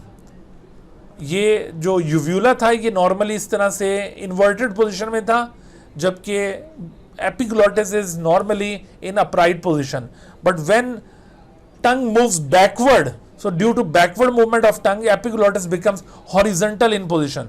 जब ये epiglottis horizontal in position हो जाएगा तो ऐसी सूरत में ट्रैकिया का रास्ता भी पार्शली क्लोज हो जाएगा, और ये इस बात को इंश्योर करेंगे दोनों इवेंट्स कि फूड का कोई पार्टिकल डाइजेस्ट रेस्पिरेटरी ट्रैक्ट की तरफ ना चला जाए, यानी इधर अपर रेस्पिरेटरी ट्रैक्ट या लोअर रेस्पिरेटरी ट्रैक्ट की तरफ ना जा पाए। तो ये आपने फैक्टर्स याद रखने हैं जो कि entry of food in respiratory tract को प्रिवेंट कर रहे हैं। इसमें अलग अलग भी याद रखना है, समटाइम सिर्फ entry of food particle into nasal cavity पूछा जाता है बजाय ओवरऑल रेस्पिरेटरी ट्रैक्ट पूछने के, तो उसमें आपने ये यूविला की एक्टिविटी याद रखनी है, और जबकि अगर आपसे ये लोअर रेस्पिरेटरी ट्रैक्ट में पूछा जाए तो वहां पर एपिग्लॉटिस की एक्टिविटी को आपने याद रखना है। अच्छा, तो अब सर बैकवर्ड मूवमेंट ऑफ टंग की वजह से ग्लोटस हॉरिजॉन्टल पोजीशन में आ जाता है, तो यूव्यूला किसकी वजह से हॉरिजॉन्टल होता है समवट? वो देखो, जब ये बोलस अपवर्ड मूव करेगा due to upward movement of tongue, तो ऐसी सूरत में जो सॉफ्ट पैलेट है वो भी ऊपर हो जाएगा, और जब वो ऊपर होगा तो सी का ये पार्ट था यूला जो कि पहले यूं इस तरह इन्वर्टेड पोजीशन में था, लेकिन अब वो इस तरह ऊपर की तरफ लिफ्ट हो जाएगा और इससे नेजल कैविटीज बिहाइंड क्लोज हो जाएंगी। ठीक है, ओके। अच्छा, इस दौरान में एक और इवेंट भी होगा, जैसे मैंने कहा ना कि ये हमने जो स्टार्ट लिया वो वॉलंटरी था, इन कॉन्शियसली लिया था, लेकिन उसके बाद फिर ये इवेंट अनकॉन्शियस हो जाएंगे। अब देखो, इसके साथ एक और एक्टिविटी होती है कि जब बैकवर्ड मूवमेंट ऑफ टंग हो रही होगी, at the same time larynx जो किधर ट्रैकिया के स्टार्ट में मौजूद है, larynx is also known as voice box, so this larynx slightly moves upward. तो लैरिंग्स की अपवर्ड मूवमेंट और ये एपिग्लॉटिस की horizontal position, both of them actually ensures that the no food particle can enter into the respiratory tract। ठीक है, तो आपने ये क्लियरली याद रखना है कि लोअर रेस्पिरेटरी ट्रैक्ट में कौन कौन से फैक्टर्स कार फरमाए जो फूड की एंट्री को रोक रहे हैं, और जबकि अपर रेस्पिरेटरी ट्रैक्ट में फूड की एंट्री को रोकने के लिए कौन से फैक्टर्स इन्वॉल्व हैं। अच्छा, यूं ये बोलस मूव करके इसोफेगस तक पहुंच गया थ्रू द फेरिंग्स। अब ये जो फेरिंग्स मैंने इसका जिक्र किया है, this is included in both respiratory system as well as in digestive system। larynx has 3 portions। larynx का जो ऊपर वाला हिस्सा है उसे कहते हैं, ये जो नेजल कैविटी की तरफ इसका पोर्शन होता है उसे कहते हैं नेजोफेरिंग्स, और फिर इसी तरह से ओरल कैविटी की जानिब इसका जो हिस्सा है उसे ओरोफेरिंग्स, और जो नीचे वाला पोर्शन होगा उसको लैरिंगोफेरिंग्स कहा जाएगा। तो इस तरह से ये 3 मुख्तलिफ तरह के नेम्स यूज किए जाते हैं उसी एक फेरेंक्स के लिए। अच्छा, तो अब आप देखें कि इस फेरेंक्स के बाद जब ये इसोफेगस का मरहला स्टार्ट होता है, तो इसोफेगस के स्टार्ट में यहाँ पर एक स्फिंक्टर मौजूद है। स्फिंक्टर कहते हैं रिंग ऑफ सर्कुलर मसल्स को। बाज़ जगहों पर इस तरह ring of circular muscles specially मौजूद हैं जो कि कॉन्ट्रैक्ट होकर उस पाथवे को ब्लॉक कर देते हैं। तो यहाँ पर सबसे पहला स्फिंक्टर डाइजेस्टिव ट्रैक्ट का आपको मिलेगा, तो ये पोजीशन याद रखनी है कि where the first sphincter of the digestive tract is situated. तो first sphincter of digestive tract is situated at the anterior end of oesophagus. ये इसोफेगस का बिल्कुल एंटीरियर एंड है। Normally this sphincter is closed, ये contracted हालत में होता है, और जब भी हम कोई चीज़ स्वेलो करते हैं और वो इसके ऊपर आकर गिरती है तो ये इस तरह से इनवॉलंटरली ये रिलैक्स कर जाएगा, और जब ये रिलैक्स करेगा तो इस तरह से बोलस आगे मूव कर जाएगा। अच्छा सर, कहाँ होता है first sphincter of digestive tract, दोबारा से बता ये दें। बिल्कुल इसके interior and of the oesophagus पर मौजूद है दिस इस हाँ जी स्फिंक्टर। इस स्फिंक्टर को इसी वजह से इसोफेजियल स्फिंक्टर कहा जाता है। जी बेटा। सर आपने कहा ना ये यूवुला जो है ना उसके मतलब वो हमारे पास तब मूवमेंट करता है अपवर्ड जब हमारे पास जो टंग है वो ऊपर की तरफ मूव करती है, और हमारे पास जो एपिग्लॉटिस है वो हमारे पास हॉरिजॉन्टल तब मूव करता है जब हमारे पास टंग बैकवर्ड मूव करती है। ऐसे है? बिल्कुल ऐसे ही है। समझ मतलब ये सही है? बिल्कुल सही है। ओके। सवाल क्या है इसमें? मैं समझी कि मैं मतलब मुझे अच्छा, आप सिर्फ अपना कॉन्सेप्ट चेक कर रहे हैं। ठीक है, मैं समझा कोई अब सवाल आएगा इसमें से। ठीक है, अभी आप तमहीद बांध रही थी। कोई बात नहीं, चलें शाबाश। अच्छा बेटे, आप देखो ये मैकेनिज्म ऑफ स्वेलोइंग, उसमें मैंने जो आपको पॉइंट्स बताए, तो इन पॉइंट्स में ये जो आपको चीज़ें पॉइंट आउट की हैं उनको याद रखना है। ये इनके ऊपर MCQs बनते होते हैं कि which of the following activity is not related with the swallowing. तो ये टंग मूव्स अपवर्ड एंड बैकवर्ड, इसके साथ साथ आप देखें कि सॉफ्ट पैलेट मूव्स अपवर्ड, और इसके साथ साथ आप देख रहे हैं कि एपिग्लोटिस मूव्स हॉरिजॉन्टल इन पोजीशन। तो ये दोनों जो इवेंट है ना 2 और 3, ये फर्स्ट इवेंट के कॉन्सिक्वेंसेस हैं, यानी upward movement of tongue causes, तो उसमें ऑप्शंस दिए जा सकते हैं। तो आपने सॉफ्ट पैलेट की अपवर्ड मूवमेंट को पिक करना है, और the backward movement of the टंग, उसमें आपने एपिग्लोटिस की हॉरिजॉन्टल पोजीशन को पिक करना है। और फिर इनका जो फर्दर रिजल्ट निकलेगा जब ये एक्टिविटीज परफॉर्म होंगी, तो जैसे नेजल कैविटी में entry of the food particle is blocked by, तो उसमें कौन सी एक्टिविटी थी? The upward movement of uvula, tongue भी है और साथ साथ यूव्यूला, जो मेनली दोनों में से किसको प्रेफर करेंगे कि जो यूव्यूला की मूवमेंट है वो दरअसल नेजल कैविटी में फूड की एंट्री को प्रिवेंट कर रही है। ओके, अगर ये ऑप्शन ना हो तो फिर आप अपवर्ड मूवमेंट ऑफ टंग को कह सकते हैं। और जबकि ये लोअर जो ट्रैक्ट है, रेस्पिरेटरी ट्रैक्ट, उसके अंदर फूड की एंट्री को प्रिवेंट करने के लिए उसमें बैकवर्ड मूवमेंट ऑफ टंग, और उसके बाद जो असल फैक्टर है वो है एपिग्लोटिस की हॉरिजॉन्टल पोजीशन। लेकिन एपिग्लोटिस की हॉरिजॉन्टल पोजीशन अकेला फैक्टर नहीं होगा इसमें, इसके साथ साथ द अपवर्ड मूवमेंट ऑफ लैरिंग्स ये भी इसमें कंट्रीब्यूट करता है। एक्चुअली ये इन दोनों एक्टिविटीज का कंबाइंड रिजल्ट होता है कि food particle can not enter into the lower respiratory tract. अच्छा, अब जरा स्वेलोइंग के बाद हम आगे फर्दर देखते हैं कि जैसे मिसाल के तौर पर the structure in the mouth cavity that prevents the food from entering into the nasal cavity. जी, तो अभी जैसे मैंने आपसे शेयर किया, तो बहुत इजीली हम इसमें से ऑप्ट कर सकते हैं, एपिग्लोटिस होगा या फिर सॉफ्ट पैलेट होगा। यहाँ पे देखो यूव्यूला का जिक्र नहीं आया, तो जी बिल्कुल, तो यूव्यूला ये सॉफ्ट पैलेट का ही रिप्रेजेंटेटिव था, तो इस वजह से हम यहाँ पे सॉफ्ट पैलेट को पिक कर सकते हैं। गुड, ठीक है। अच्छा, उसके बाद देखिए पेरिस्टाल्सिस।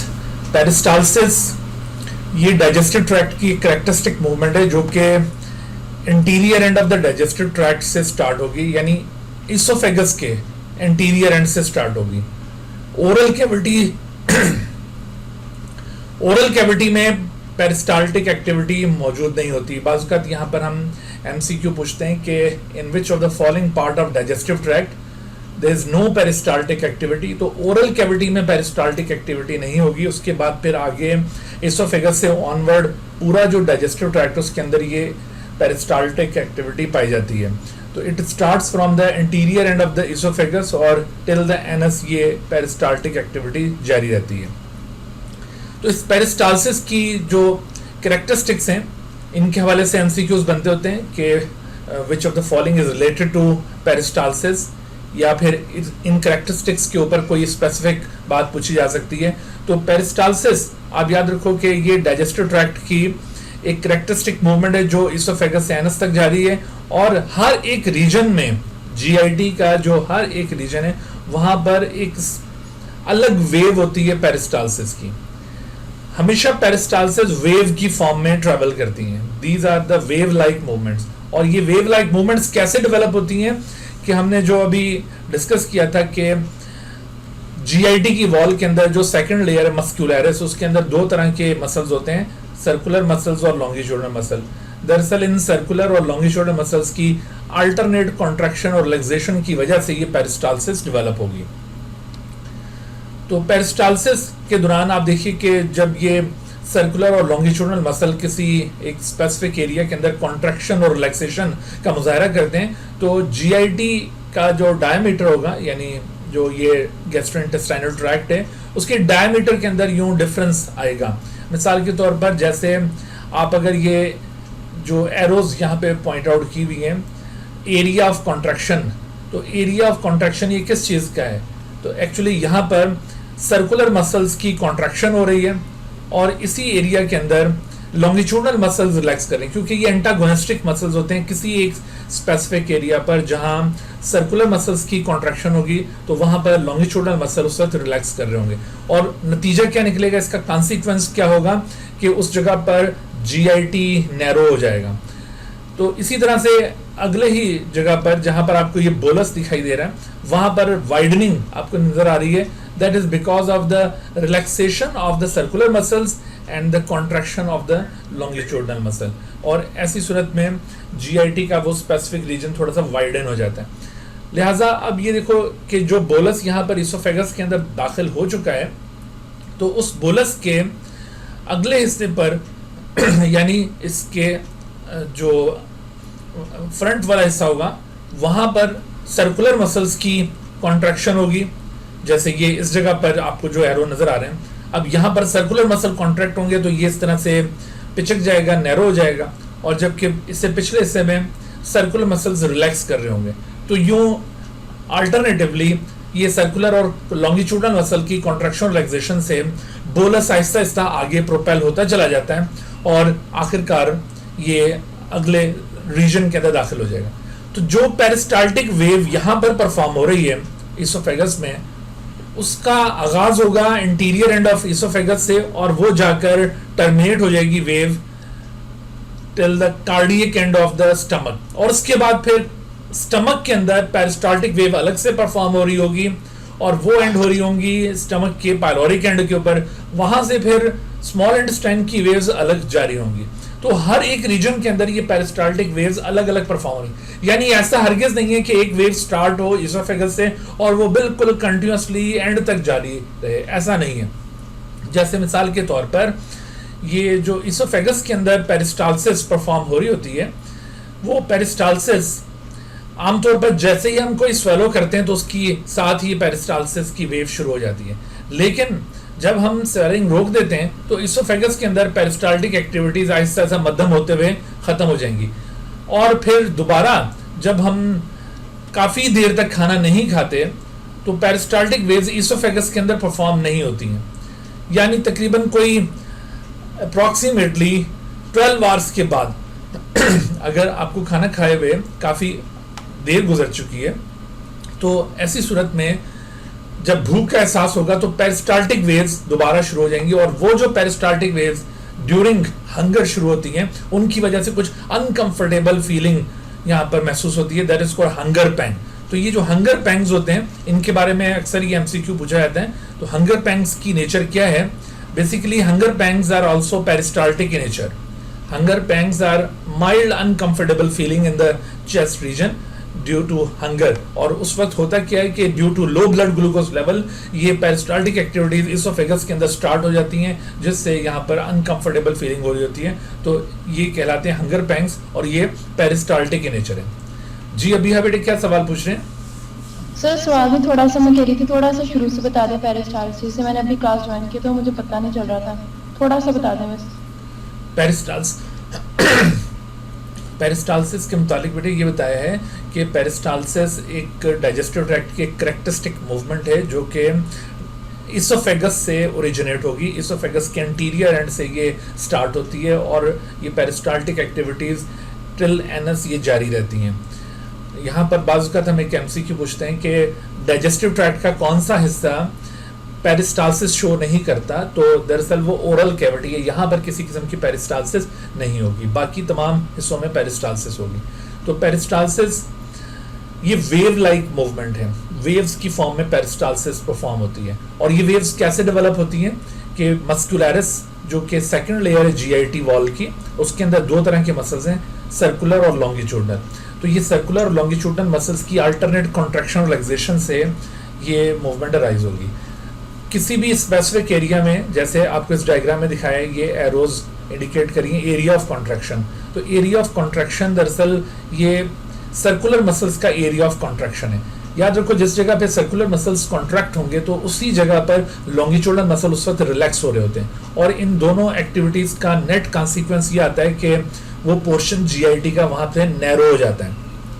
जैसे आप देख रहे हैं कि यहाँ पर ये नैरोइंग हो रही है जीआईटी के अंदर, ठीक है। उसके बाद फिर देखो उससे अगले हिस्से में आपको यहाँ पे दिखाया जिस जगह पे बोलस मौजूद है, तो this is area of relaxation. तो ये एरिया ऑफ रिलैक्सेशन किसका है? This is again refers to the circular muscle. Circular muscles का ये एरिया ऑफ रिलैक्सेशन है। तो इस जगह पर जब रिलैक्सेशन होगी सर्कुलर मसल में, तो ऑब्वियसली लॉन्गिट्यूडनल मसल इस जगह पर कॉन्ट्रैक्ट होंगे। तो नतीजा ये निकलेगा, इसका नेट कॉन्सिक्वेंस ये होगा कि इस जगह पर GIT वाइडन हो जाएगा। जैसे आपको ये डायमीटर में इस तरह से एक्सपेंशन नजर आ रही है, और जबकि यहाँ पर नैरोइंग दिखाई दी थी।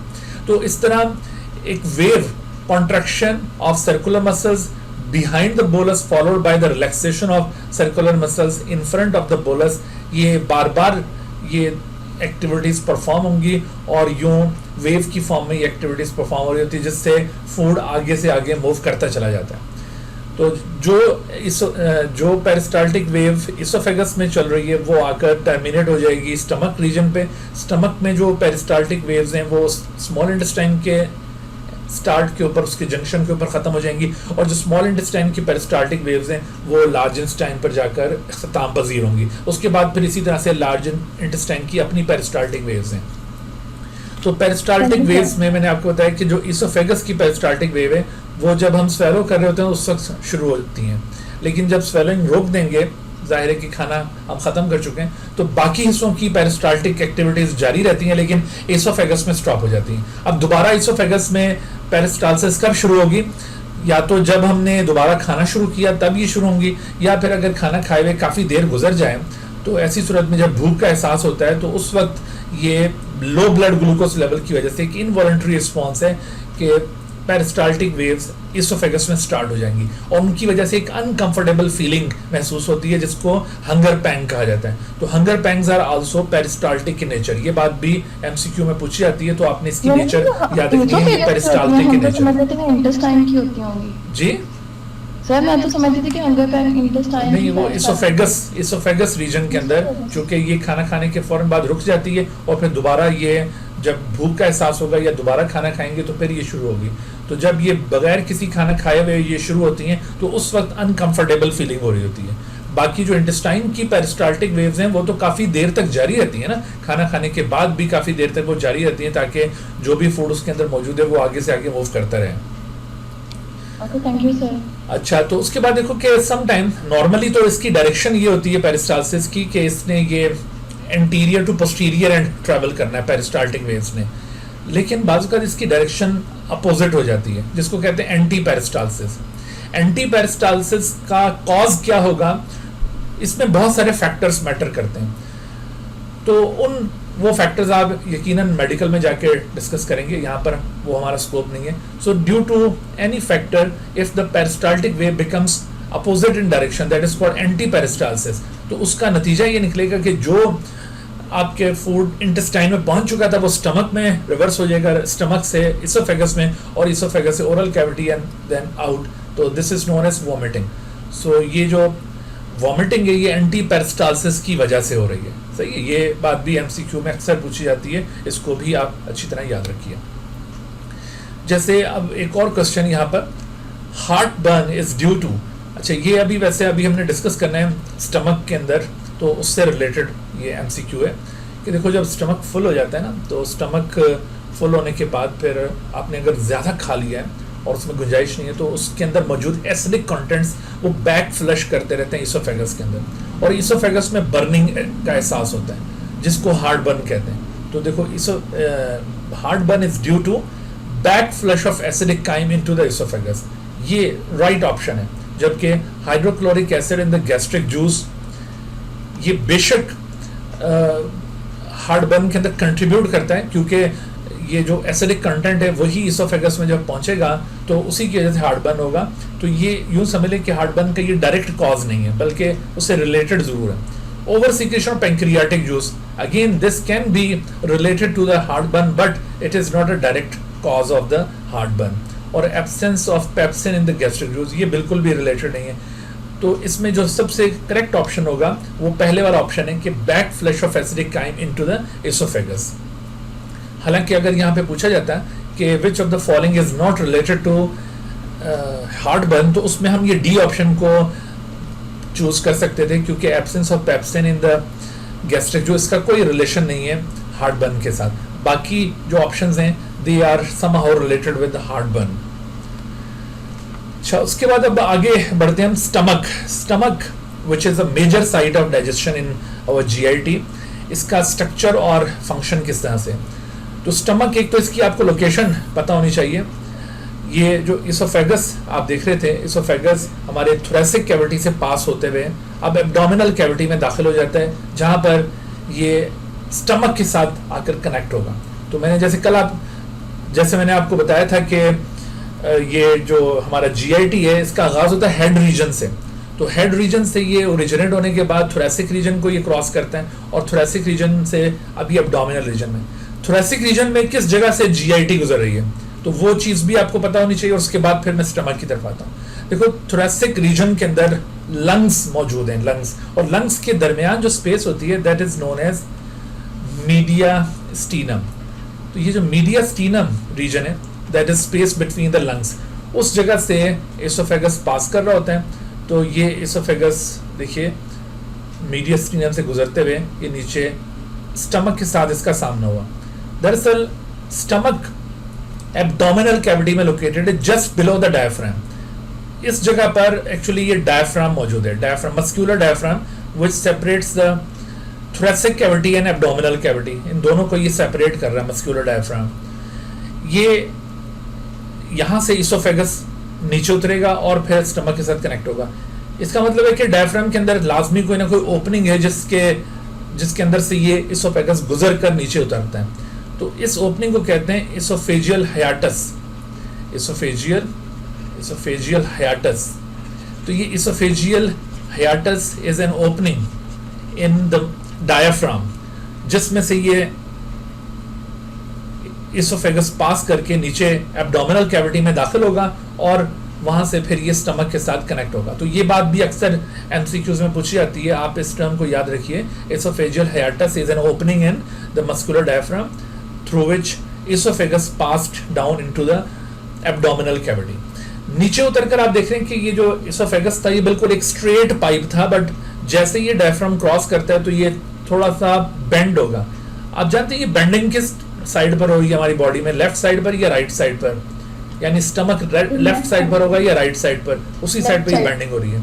तो actually stomach is located in at our left side. देखो हमारे एब्डोमिनल कैविटी जो होती है ना, एब्डोमिनल कैविटी, तो इस एब्डोमिनल कैविटी के अंदर इस तरह से हम यूं बाइफर्केशन कर सकते हैं।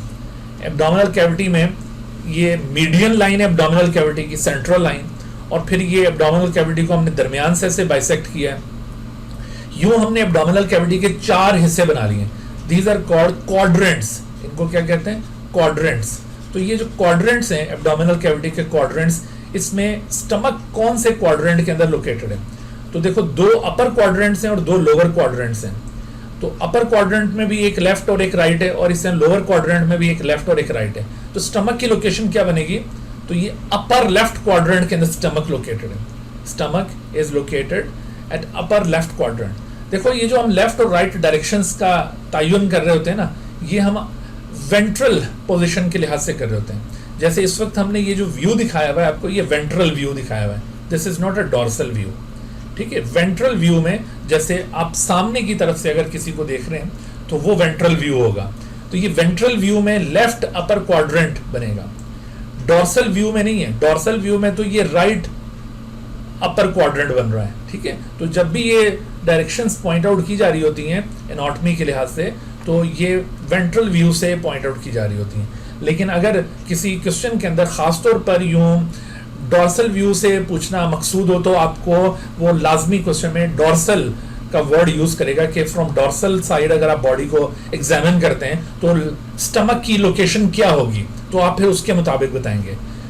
ठीक है जी, तो स्टमक की लोकेशन आपको पता चल गई, ये इसोफेगस के साथ कनेक्टेड है। स्टमक का ये एंड जो इसोफेगस के साथ कनेक्टेड है, यहाँ पर एक अदद स्फिंक्टर मौजूद है। जैसे हमने कल इसोफेजियल स्फिंक्टर के बारे में बात की थी कि this is a ring of circular muscles, बिल्कुल इसी तरह का एक रिंग ऑफ सर्कुलर मसल ये at the junction of esophagus और स्टमक मौजूद है। This is known as cardiac sphincter, इसे कार्डियक स्फिंक्टर कहते हैं। कार्डियक स्फिंक्टर, इसका नाम जो कार्डियक स्फिंक्टर लिया गया है, इसका हार्ट के साथ क्या रिलेशन है?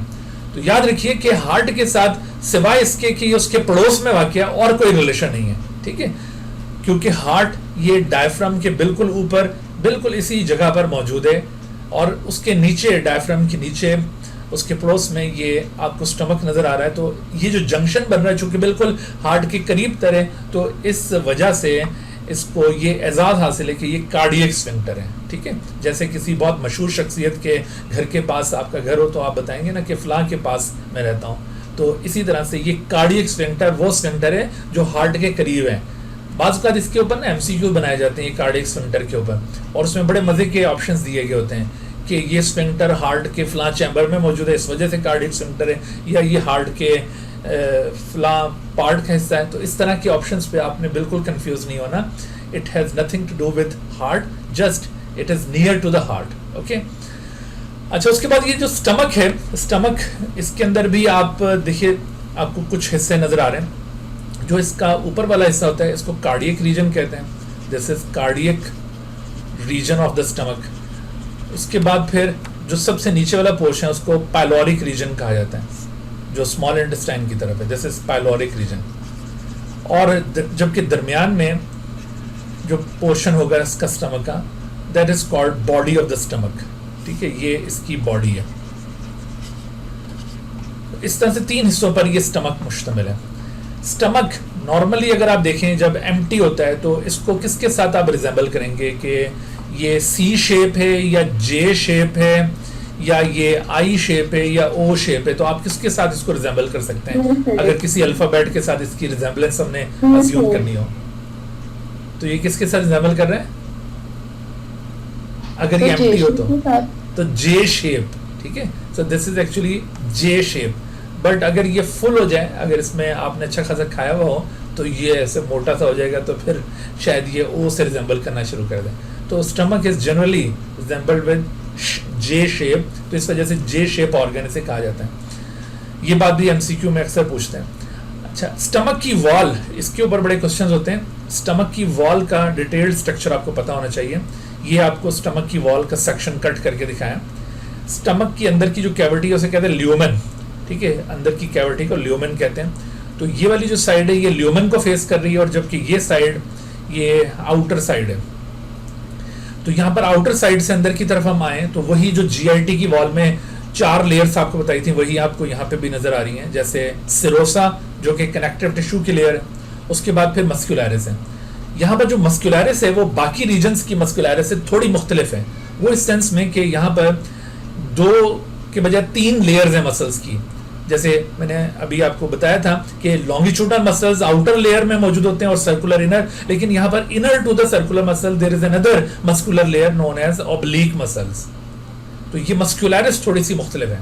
उसके बाद फिर सब म्यूकोजा आ जाता है जिसमें ब्लड वेसल्स, नर्व्स वगैरह ज्यादा तादाद में मौजूद होती हैं। And the inner most is the mucosa. आपको यहाँ पर डायग्राम में शायद ये शुबा हो रहा है कि the thickest layer of the muscle, ये स्टमक वॉल कौन सी है? The thickest layer of the stomach wall किसको आप कहेंगे? जी, muscularis is the thickest layer. Diagram में हो सकता है आपको ये शुबा हो रहा हो कि शायद म्यूकोजा ये थिकेस्ट लेयर है।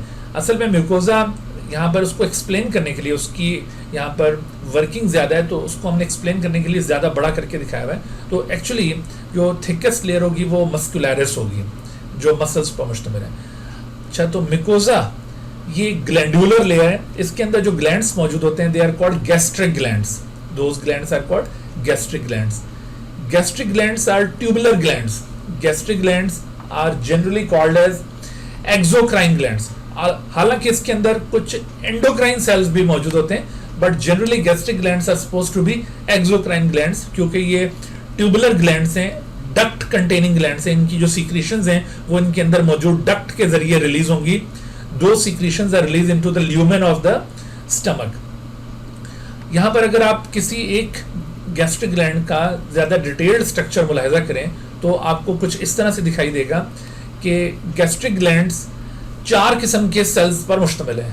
नंबर 1 म्यूकस सेल्स, फिर उसके बाद पैराइटल या ऑक्सेंटिक सेल्स, जिमोजेन या चीफ सेल्स, और इसके साथ साथ एंडोक्राइन सेल्स ऑफ, या इनको जी सेल्स भी कहा जाता है। ठीक है, एंडोक्राइन सेल्स और जी सेल्स। तो ये जो जी सेल्स हैं ये दरअसल एंडोक्राइन इन नेचर है, बाकी सारे ये तीनों एक्सोक्राइन टाइप के सेल्स हैं। यानी गैस्ट्रिक ग्लैंड की जो सिक्रीशंस होती हैं जिनको कहते हैं गैस्ट्रिक जूस, उसके अंदर कौन से सेल्स पार्टिसिपेट कर रहे हैं, उसमें ये आखिरी वाले के अलावा पहले तीनों पार्टिसिपेट करेंगे, क्योंकि इनकी सिक्रीशन मिलकर गैस्ट्रिक जूस बनाएंगे। इनकी डिस्ट्रीब्यूशन कुछ इस तरह से कि इसमें स्पेशली जो म्यूकस सेल्स हैं they are distributed on the proximal part of the gastric gland. Proximal ये ल्यूमेन वाली साइड पर जो पार्ट है इसको प्रॉक्सिमल कहेंगे। प्रॉक्सिमल का मतलब है स्टार्टिंग यानी इंटीरियर, जबकि ये जो नीचे आपको सब मिकोजा की तरफ इसका एंड नजर आ रहा है इसको डिस्टल एंड कहा जाता है। This is distal end of the gastric gland. तो म्यूकस सेल्स आपने याद रखना है कि they are present at proximal end, ये स्पेशली प्रॉक्सिमल एंड के ऊपर मौजूद हैं। इसकी एक खास वजह है, वो खास वजह ये है कि म्यूकस सेल्स की जो सिक्रीशन है वो सबसे पहले रिलीज होती है, और वो रिलीज होने के बाद ये जो इनर लाइनिंग है इसकी स्टमक की उसके ऊपर एक प्रोटेक्टिव कोट बना लेती है म्यूकस का, जिससे बाकी जो डाइजेस्टिव सिक्रीशन है वो स्टमक वॉल को डैमेज नहीं कर पाती हैं। ठीक है, तो म्यूकस सेल्स इस वजह से प्रॉक्सिमल एंड पर मौजूद है। इसके मुकाबले में पैराइटल और chief cells they are distributed on the distal region of the stomach, और इसी तरह ये जो एंडोक्राइन सेल्स हैं ये भी डिस्टल रीजन के ऊपर लोकेटेड हैं।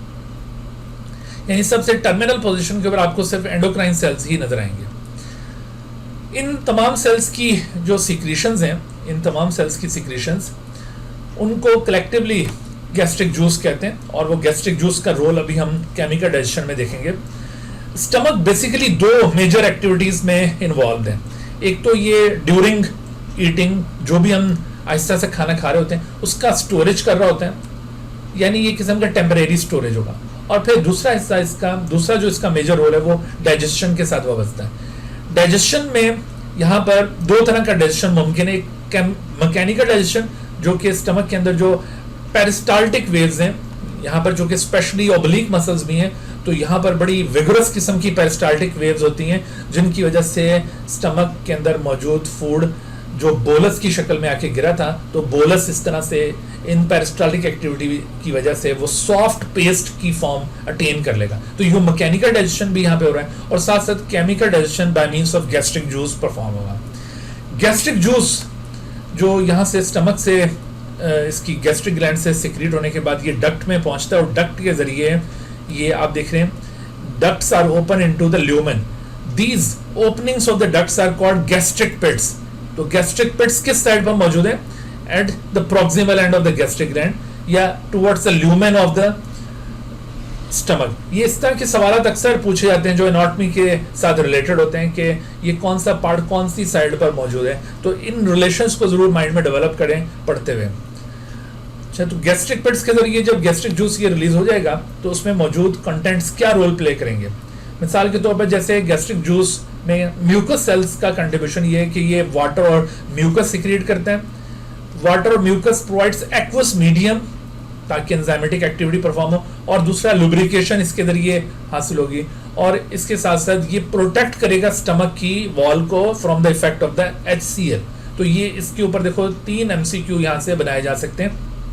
एक्वस मीडियम कौन प्रोवाइड कर रहे हैं, लुब्रिकेशन कौन प्रोवाइड कर रहा है, और इसी तरह से प्रोटेक्शन कौन प्रोवाइड कर रहा है, या ये प्रोटेक्शन किस चीज़ के लिए। तो इन तमाम एस्पेक्ट्स को माइंड में रखें, यहाँ से बड़े MCQs बनते होते हैं। तो ये एक इंतहाई अहम पोर्शन है इस डाइजेस्टिव सिस्टम का। Parietal oxyntic cells that secrete HCl, इसके साथ साथ एक और चीज़ यहाँ से सिक्रीट होती है, पैराइटल ऑक्सेंटिक सेल्स हैं, उसको कहते हैं इंट्रिंसिक फैक्टर।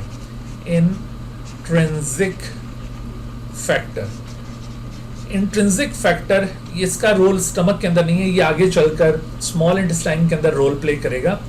विटामिन B12 की एब्जॉर्प्शन के अंदर इंट्रिंसिक फैक्टर इन्वॉल्व होता है, जबकि बाकी ये जो पैराइटल सेल या ऑक्सेंटिक सेल की सिक्रीशन है that is HCl, it contributes in the stomach.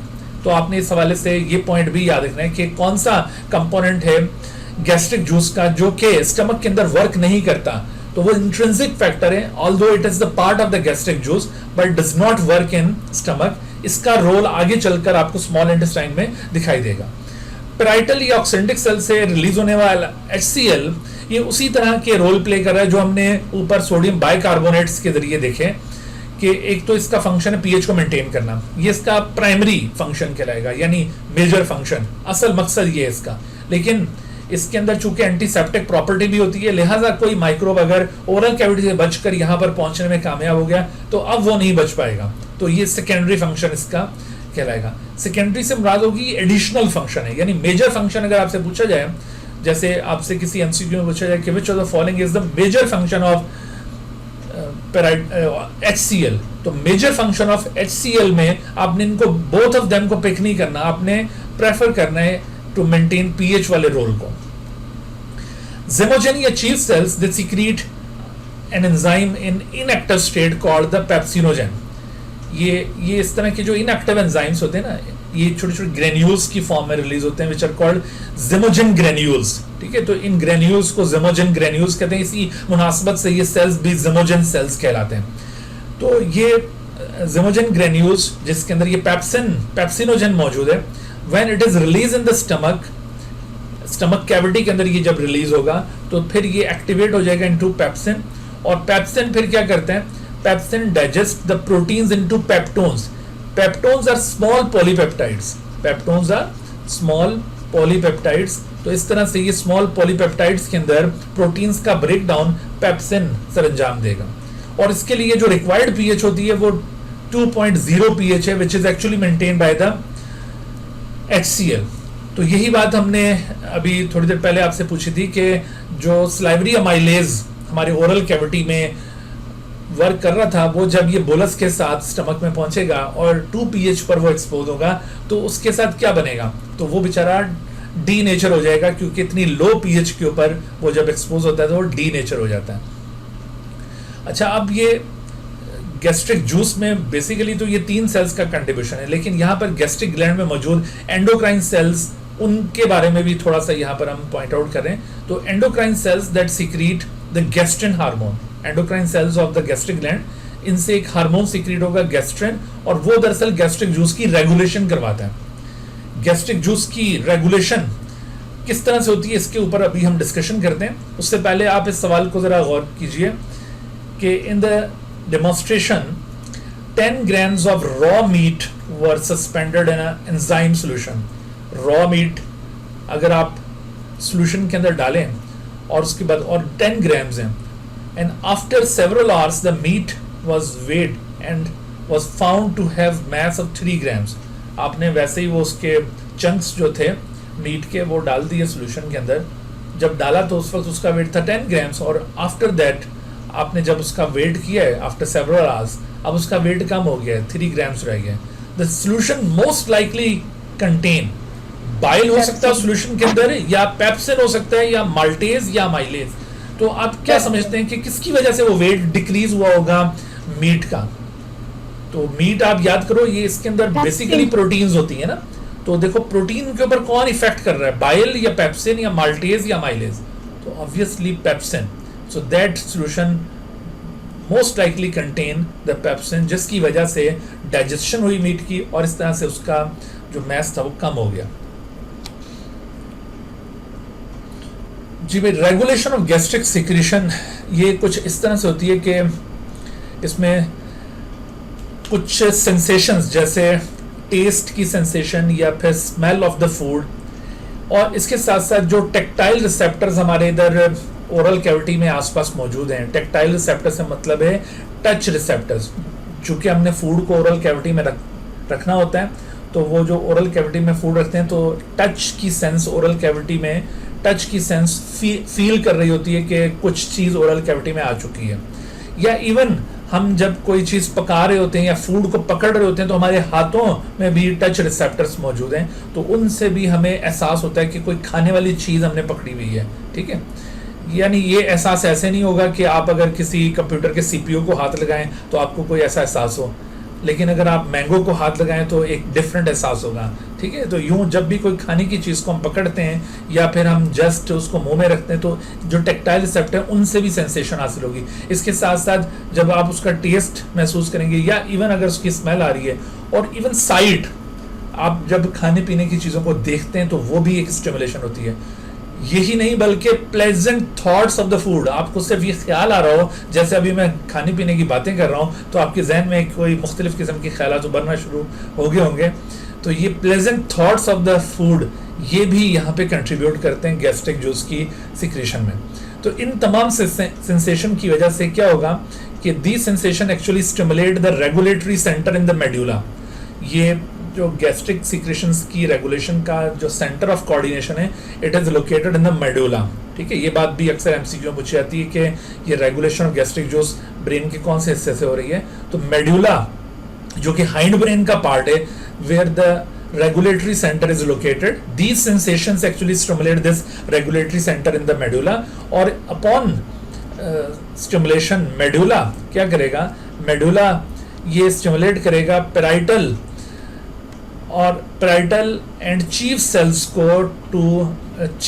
को to secrete gastric juice। इन दोनों को ये स्टिमुलेट कर देगा गैस्ट्रिक ग्लैंड के अंदर। कैसे ये करेगा, क्योंकि ये तो ब्रेन के अंदर मौजूद है जबकि ये स्टमक में, तो एक्चुअली यहाँ से नर्व सप्लाई मौजूद है जिसके जरिए इंपल्सेस ट्रांसमिट होती हैं, और उन इंपल्सेस के नतीजे में यहाँ पर स्टमक का जो न्यूरोमस्कुलर जंक्शन है वहाँ पर एक न्यूरोट्रांसमीटर रिलीज होता है नोन एज एसिटाइलकोलिन। ठीक है, जो पेरिफेरल नर्वस सिस्टम का मेन न्यूरोट्रांसमीटर है acetylcholine. So this acetylcholine through nerve signals, when it is released in the stomach, it stimulates the parietal and chief cells of the gastric gland to secrete their juices। इस तरह से देखो medulla को ये इन sensation से पहले signals receive हुए और उसके बाद फिर मेडुला अपॉन एक्टिवेशन ये आगे सिग्नल ट्रांसमिट करता है। ये था सेंसरी पाथवे ऊपर वाला, और उसके बाद अब ये मोटर पाथवे। जी अभी क्या कह रही हैं आप? सर ये थोड़ा दोबारा से बता दें कि जब मेडुला बेटे, जब देखो ये ब्रेन का हिस्सा है ना, सेंट्रल नर्वस सिस्टम का हिस्सा है, तो इसको जो भी सिग्नल रिसीव हो रहे हैं वो सेंसरी पाथवे के जरिए रिसीव हो रहे हैं।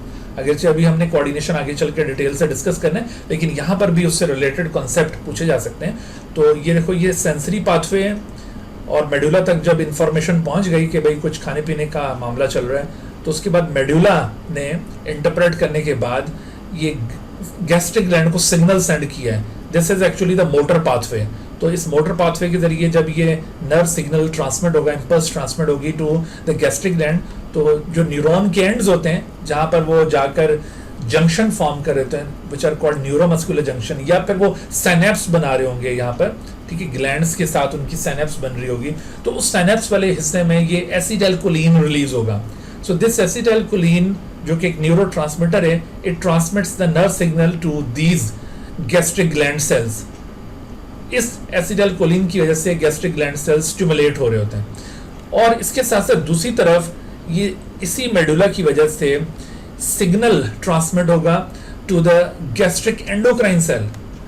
यही एसिटाइलकोलिन ये गैस्ट्रिक एंडोक्राइन सेल्स को भी स्टिमुलेट करेगा टू सीक्रेट अनदर हार्मोन। इधर भी एसिटाइलकोलिन ही वर्क कर रहा है क्योंकि ये न्यूरोट्रांसमीटर है, तो जो नर्व सिग्नल को आगे पास ऑन करना होता है वो इसी का रोल होता है।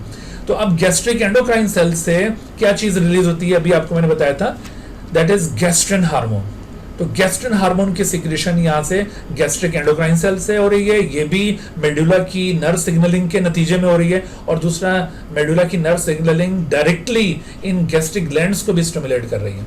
अच्छा, ये यूं समझ लो कि ये वाला जो एक्शन लिया गया ना गैस्ट्रिन की सिक्रेशन के जरिए, ये इस इफेक्ट को थोड़ा प्रोपेगेट करने के लिए, जैसे नहीं हम कोई ये जो इलेक्ट्रिकल सिग्नल होता है उसको मजीद आगे प्रोपेगेट करने के लिए बीच में कोई एम्पलीफायर लगाते हैं, फिजिक्स में आपने ये बात पढ़ी होगी। तो एम्पलीफायर का काम भी होता है कि वो इलेक्ट्रिकल सिग्नल को एम्पलीफाई कर देता है। तो सिमिलरली मेडुला ने ये अपना सिग्नल गैस्ट्रिक ग्लैंड को डायरेक्टली भी सेंड किया है। तो इसने सोचा कि हो सकता है कि गैस्ट्रिक ग्लैंड को ये समझ ना आई हो, तो सिग्नल को थोड़ा और ताकतवर बनाने के लिए बीच में एक और हार्मोन का सहारा लिया जा रहा है जो कि उसी गैस्ट्रिक ग्लैंड से रिलीज होंगे, विच आर कॉल्ड गैस्ट्रिन्स। तो गैस्ट्रिन क्या करेंगे, गैस्ट्रिन भी इन एंडोक्राइन सेल्स को मजीद स्टिमुलेट करेंगे कि भाई मेडुला ने जो कहा है उसको मानो, ठीक है। तो इस तरह से ये दोनों तरफ से जब गैस्ट्रिक ग्लैंड के सेल्स को स्टिमुलेशंस मिलती हैं तो गैस्ट्रिक ग्लैंड के ये सेल्स स्टिमुलेट हो जाएंगे और अपनी सीक्रेशंस को रिलीज करना शुरू कर देंगे। इसके साथ साथ ये जो आपको मैंने अभी सेंसेशंस बताई थी, जैसे कि टेस्ट, स्मेल, साइट और टेक्टाइल रिसेप्टर्स की या प्लेजेंट थॉट्स की, इनकी वजह से आप देखिए इतनी ज़्यादा सिक्रीशंस नहीं होगी, क्योंकि ये तो माइल्ड सेंसेशन है, इनकी इतनी ज़्यादा सिक्रीशंस नहीं होगी। लेकिन इसके बरक्स जो स्टमक के अंदर डिस्टेंशन हो रही होती है, जब हम फूड खा रहे होते हैं और वो स्टमक में पहुंच रहा होता है, तो स्टमक में डिस्टेंशन हो रही है। तो distension of the stomach due to the presence of food, this is more powerful stimulus for the medulla. ये वाले जो सिग्नल्स थे मेडुला के लिए, अगरचे ये सिग्नल्स अहमियत के हामिल है, लेकिन इसके मुकाबले में प्रेफरेबल जो स्टिमुलस होगा वो क्या होगा, distension of the stomach due to the presence of food. And secondly, इससे भी ज्यादा कि जब फिजिकली आपके फूड के अंदर अमाइनो एसिड्स टाइप की डाइट मौजूद हो, यानी प्रोटीन कंटेनिंग डाइट अगर आपके स्टमक में मौजूद है, तो ये प्रोटीन कंटेनिंग डाइट को कुछ कीमोरिसेप्टर जो स्टमक वॉल में मौजूद है वो सेंस करते हैं, और उससे जो सिग्नल मेडुला को पहुंचता है that is very much strong signal, और उसकी वजह से मेडुला ज्यादा इश्तियाल में आ जाएगा और वो फिर ये सिग्नल्स को ज्यादा ताकतवर बना देगा और मजीद गैस्ट्रिन को प्रोड्यूस करवाएगा। ठीक है, तो आप ये याद रखो कि ये वाले जो फैक्टर्स हैं इनको आपने प्रेफर करना है ओवर दीज फैक्टर्स। यानी किसी एमसीक्यू में अगर आपसे कहा जाए कि during the regulation of gastric juice which of the following mainly stimulate the medulla, तो उसमें इन फैक्टर्स के मुकाबले में आपने इनको प्रेफर करना है।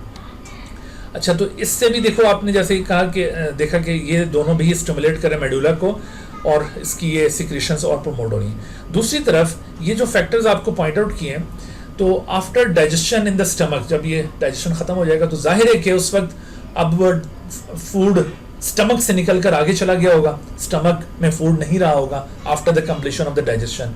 तो फिर क्या होगा कि ये जो एसिडिक काइम था, एसिडिक काइम वो स्टमक से निकल कर वो इंटेस्टाइन में पहुंचता है। तो इंटेस्टाइन में डुओडेनल वॉल के अंदर भी कुछ एंडोक्राइन सेल्स मौजूद होते हैं।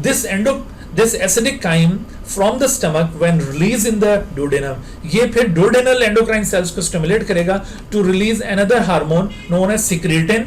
इसके साथ साथ gastric inhibitory polypeptide and cholecystokinin, all of them are secreted by the endocrine cells of the duodenum. और इन तीनों को सिक्रीट करवाने में जो मेजर फैक्टर है वो एसिडिक काइम का रिलीज है। स्टमक में जब ये फूड डाइजेस्ट हो जाता है तो वो एक soft paste like form attain कर लेता है which is known as chyme, और इसकी नेचर एसिडिक होगी। तो ये एसिडिक काइम जब ये डुओडेनम में पहुंच रहा है तो उसकी वजह से ये वाले हार्मोन सिक्रीट हो रहे हैं। और ये हार्मोन्स क्या करते हैं, ये हार्मोन्स दरअसल इनहिबिटरी रोल प्ले करते हैं। These hormones inhibit the gastric endocrine cells to secrete the gastrin, यानी ये नेगेटिव फीडबैक शो करते हैं गैस्ट्रिन के ऊपर। इन हार्मोन्स के सिक्रीट होते ही गैस्ट्रिन की सिक्रीशन ड्रॉप होना शुरू हो जाएंगी, और जाहिर है कि उस वक्त इसको ड्रॉप होना भी चाहिए क्योंकि डाइजेशन कंप्लीट हो चुका है और स्टमक खाली हो चुका है। सही, तो इसके साथ साथ ये डाइजेशन जब कंप्लीट हुआ और स्टमक खाली हो गया, तो जो एम्प्टी स्टमक है, this empty stomach also inhibit the medulla. इधर से भी मेडुला को सिग्नल मिलता है कि बस करो भाई, बहुत हो गया, बहुत सारी एनर्जी वेस्ट हो चुकी है, तो अब खत्म काम। तो इस तरह से आप देखो कि ये रेगुलेशन गैस्ट्रिक जूस की हो रही होती है। जी भाई, तो उसके बाद आप इस हवाले से सवाल देखिए कि smaller protein stimulates cells of the lining of the stomach to secrete calcitonin या गैस्ट्रिक जूस या गैस्ट्रिन या फिर ये थायरॉक्सिन। तो ऑब्वियसली स्टमक में कौन सी चीज़ सिक्रीट होगी, तो इसमें ये तो हम वैसे इग्नोर कर सकते हैं, इवन इसको भी इग्नोर कर सकते हैं, मुकाबला इन दोनों के दरमियान है। तो small protein stimulate the cell of the lining of the stomach to secrete gastric juice या फिर गैस्ट्रिन। अगरचे दोनों आंसर दुरुस्त हो सकते हैं, लेकिन हम प्रेफर किसको करेंगे? शाबाश, क्या होना चाहिए आंसर? गैस्ट्रिक जूस या गैस्ट्रिन? प्राइमरी चीज क्या है जो इस स्टिमुलेशन से रिलीज होगी? तो आपको फैसला करना आसान हो जाएगा। गैस्ट्रिन इज द प्राइमरी, और उसके बाद उसके नतीजे में गैस्ट्रिक जूस निकलता है, तो इस वजह से the right answer should be gastrin. Clear? अगर ये गैस्ट्रिन का ऑप्शन यहाँ पे ना होता फिर आप गैस्ट्रिक जूस को भी यहाँ पे ऑप्ट कर सकते थे। जी बेटा, तो इसके बाद एक और सवाल देखिए, ये which statement is incorrect about the regulation of gastric juice? Gastric juice की रेगुलेशन के मुतालिक कौन सी स्टेटमेंट इनकरेक्ट है? हम इनकरेक्ट को तलाश करेंगे। तो entry of spicy food stimulates its production. अभी हमने ये जितनी भी रेगुलेशन डिस्कस की, कहीं आपको कोई स्पाइसी फूड का रिलेशन बताया? प्रोटीनेशियस फूड का तो बताया था, लेकिन स्पाइसी फूड का कहीं नहीं बताया। तो यही चीज़ असल डिस्ट्रैक्टर है जो आपको कंफ्यूज कर सकती है, और आप हो सकता है कि इस स्पाइसी फूड की वजह से आप ये इससे यहाँ पे धोखा खा जाएं और आप समझें कि ये भी शायद स्टिमुलेट करते हैं। तो याद रखो कि ये स्टिमुलेट नहीं करता। प्रोटीनेशियस वर्ड यहाँ पर अगर यूज़ किया होता तो वो इसकी स्टिमुलेशन को स्टिमुलेट करता है। तो ये एक्चुअली इनकरेक्ट स्टेटमेंट और यही आंसर है, ठीक है। Gastrin hormone also stimulate the production, ये तो बिल्कुल दुरुस्त बात है। और secretin hormone inhibits the production, ये भी दुरुस्त है। तो यहाँ पर अक्सर बच्चे नन ऑफ देम की तरफ जाते हैं और समझते हैं कि शायद सारे ही करेक्ट हैं, कोई भी इनकरेक्ट नहीं है। तो याद रखो कि इनकरेक्ट स्टेटमेंट यहाँ पर ए होगी, सही है। तो यहाँ पर अगर प्रोटीनेशियस फूड लिखा होता तो फिर ये स्टेटमेंट भी करेक्ट मानी जाती। अच्छा, secretin inhibits the secretion of gastric gland या exocrine glands of the pancreas या endocrine glands of the pancreas या लिवर। तो मेरे ख्याल में ये अभी हमने जो डिस्कस किया उसके बाद तो इसमें कोई शक नहीं रहना चाहिए कि ये जो सिक्रेटिन है ये किसको इनहिबिट कर रहा है। तो actually it inhibits the gastric glands. बिल्कुल। अच्छा, पेप्सिनोजेन इज प्रोड्यूस्ड बाय, ये भी बहुत ही बच्चों वाला सवाल अभी महसूस हो रहा है क्योंकि अभी अभी हम पढ़ रहे हैं। तो पैराइटल सेल्स और चीफ सेल्स, पैराइटल सेल्स और ऑक्सिनेटिक सेल्स, या पैराइटल सेल्स एंड ज़िमोजेन सेल्स, या चीफ सेल्स एंड और ज़िमोजेन सेल्स। तो ये किसको स्टिमुलेट करता है? पेप्सिनोजेन। पेप्सिनोजेन कहाँ से प्रोड्यूस होता है? स्टिमुलेट नहीं, प्रोड्यूस कहाँ से हो रहा है? ज़ाइमोजेन और चीफ सेल्स, एग्जैक्टली। अच्छा, ये जैसे अभी आपको सवाल ऐसा लगता होगा कि बहुत ही आसान सवाल सर पूछ रहे होते हैं। ये आसान इस वजह से लग रहे होते हैं कि अभी अभी हमने पढ़ा होता है ना। और यकीन कीजिए कि आपके पीएमसी में भी इस दफ़ा जो सवाल आ रहे हैं ना, वो ये इसी तरह के सवालात होंगे। और जिन बच्चों ने ये सारे अच्छी तरह से ये स्टडीज़ की होंगी तो उनके लिए वो सवाल इसी तरह महसूस हो होंगे कि जैसे हमने अभी ये पढ़ा था। तो आपने तवज्जो रखनी है इन तमाम लेक्चर्स के ऊपर अच्छी तरह से। जी, composition of the gastric juice and its role. Gastric juice के कंपोनेंट्स आपको मैंने अच्छी तरह से क्लियर कर दिए कि उसमें म्यूकस सेल्स म्यूकस सिक्रीट कर रहे थे, उनका क्या रोल है। ऑक्सिनेटिक सेल HCl और वो जो इंट्रिंसिक फैक्टर सिक्रीट कर रहे थे उनका क्या रोल है। और इसी तरह से ये चीफ सेल या ज़िमोजेन सेल पेप्सिनोजेन सिक्रीट कर रहे थे और वो फिर पेप्सिन में एक्टिवेट होता है। ये activation of pepsinogen into pepsin ये अक्सर पूछी जाती है, इसको थोड़ा सा क्लियर और कर लेते हैं। देखो, पेप्सिनोजेन इनएक्टिव स्टेट है और पेप्सिन एक्टिव है। दरअसल ये एक प्योर प्रोटीन हार्मोन है, doesn't require any cofactor, but its active site is occupied by an additional polypeptide. So in the presence of this polypeptide, this pepsinogen remain inactive. और जैसे ही ये पेप्सिनोजेन एसिडिक पीएच के अंदर expose होता है या फिर ऑलरेडी एक्टिवेटेड पेप्सिन के सामने ये एक्सपोज होगा तो वो पेप्सिन भी इसकी एडिशनल पॉलीपेप्टाइड को रिमूव कर सकता है। और इवन ये जो एसिडिक काइम है, एसिडिक पीएच, वो भी इस एडिशनल पॉलीपेप्टाइड को रिमूव कर सकती है और इस तरह से एक्टिव साइट ऑफ पेप्सिनोजेन ये रिकवर हो जाएगी और ये पेप्सिन बन जाएगा। तो ये एक्टिवेशन आपने याद रखनी है। दो फैक्टर्स इसमें पॉइंट आउट किए गए, एक एसिडिक पीएच का इफेक्ट और दूसरा ऑलरेडी एक्टिव पेप्सिन का इफेक्ट। दोनों इसमें इस पेप्सिनोजेन को पेप्सिन में कन्वर्ट करते हैं। बताओ कि जब ये पेप्सिनोजेन रिलीज हुआ होगा तो सबसे पहली एक्टिवेशन किस तरह से हुई होगी? बाय एसिडिक पीएच और by the active pepsin? Acidic pH, क्योंकि जो पहला पेप्सिनोजेन रिलीज हुआ होगा जाहिर है वो इनएक्टिव से पहले तो पेप्सिन मौजूद ही नहीं होगा, लिहाजा जो सबसे पहली इसकी एक्टिवेशन है वो एसिडिक पीएच की वजह से होगी। अच्छा, और इसके साथ साथ आपको ये गैस्ट्रिक एंडोक्राइन सेल्स की सिक्रीशन भी पॉइंट आउट कर दी।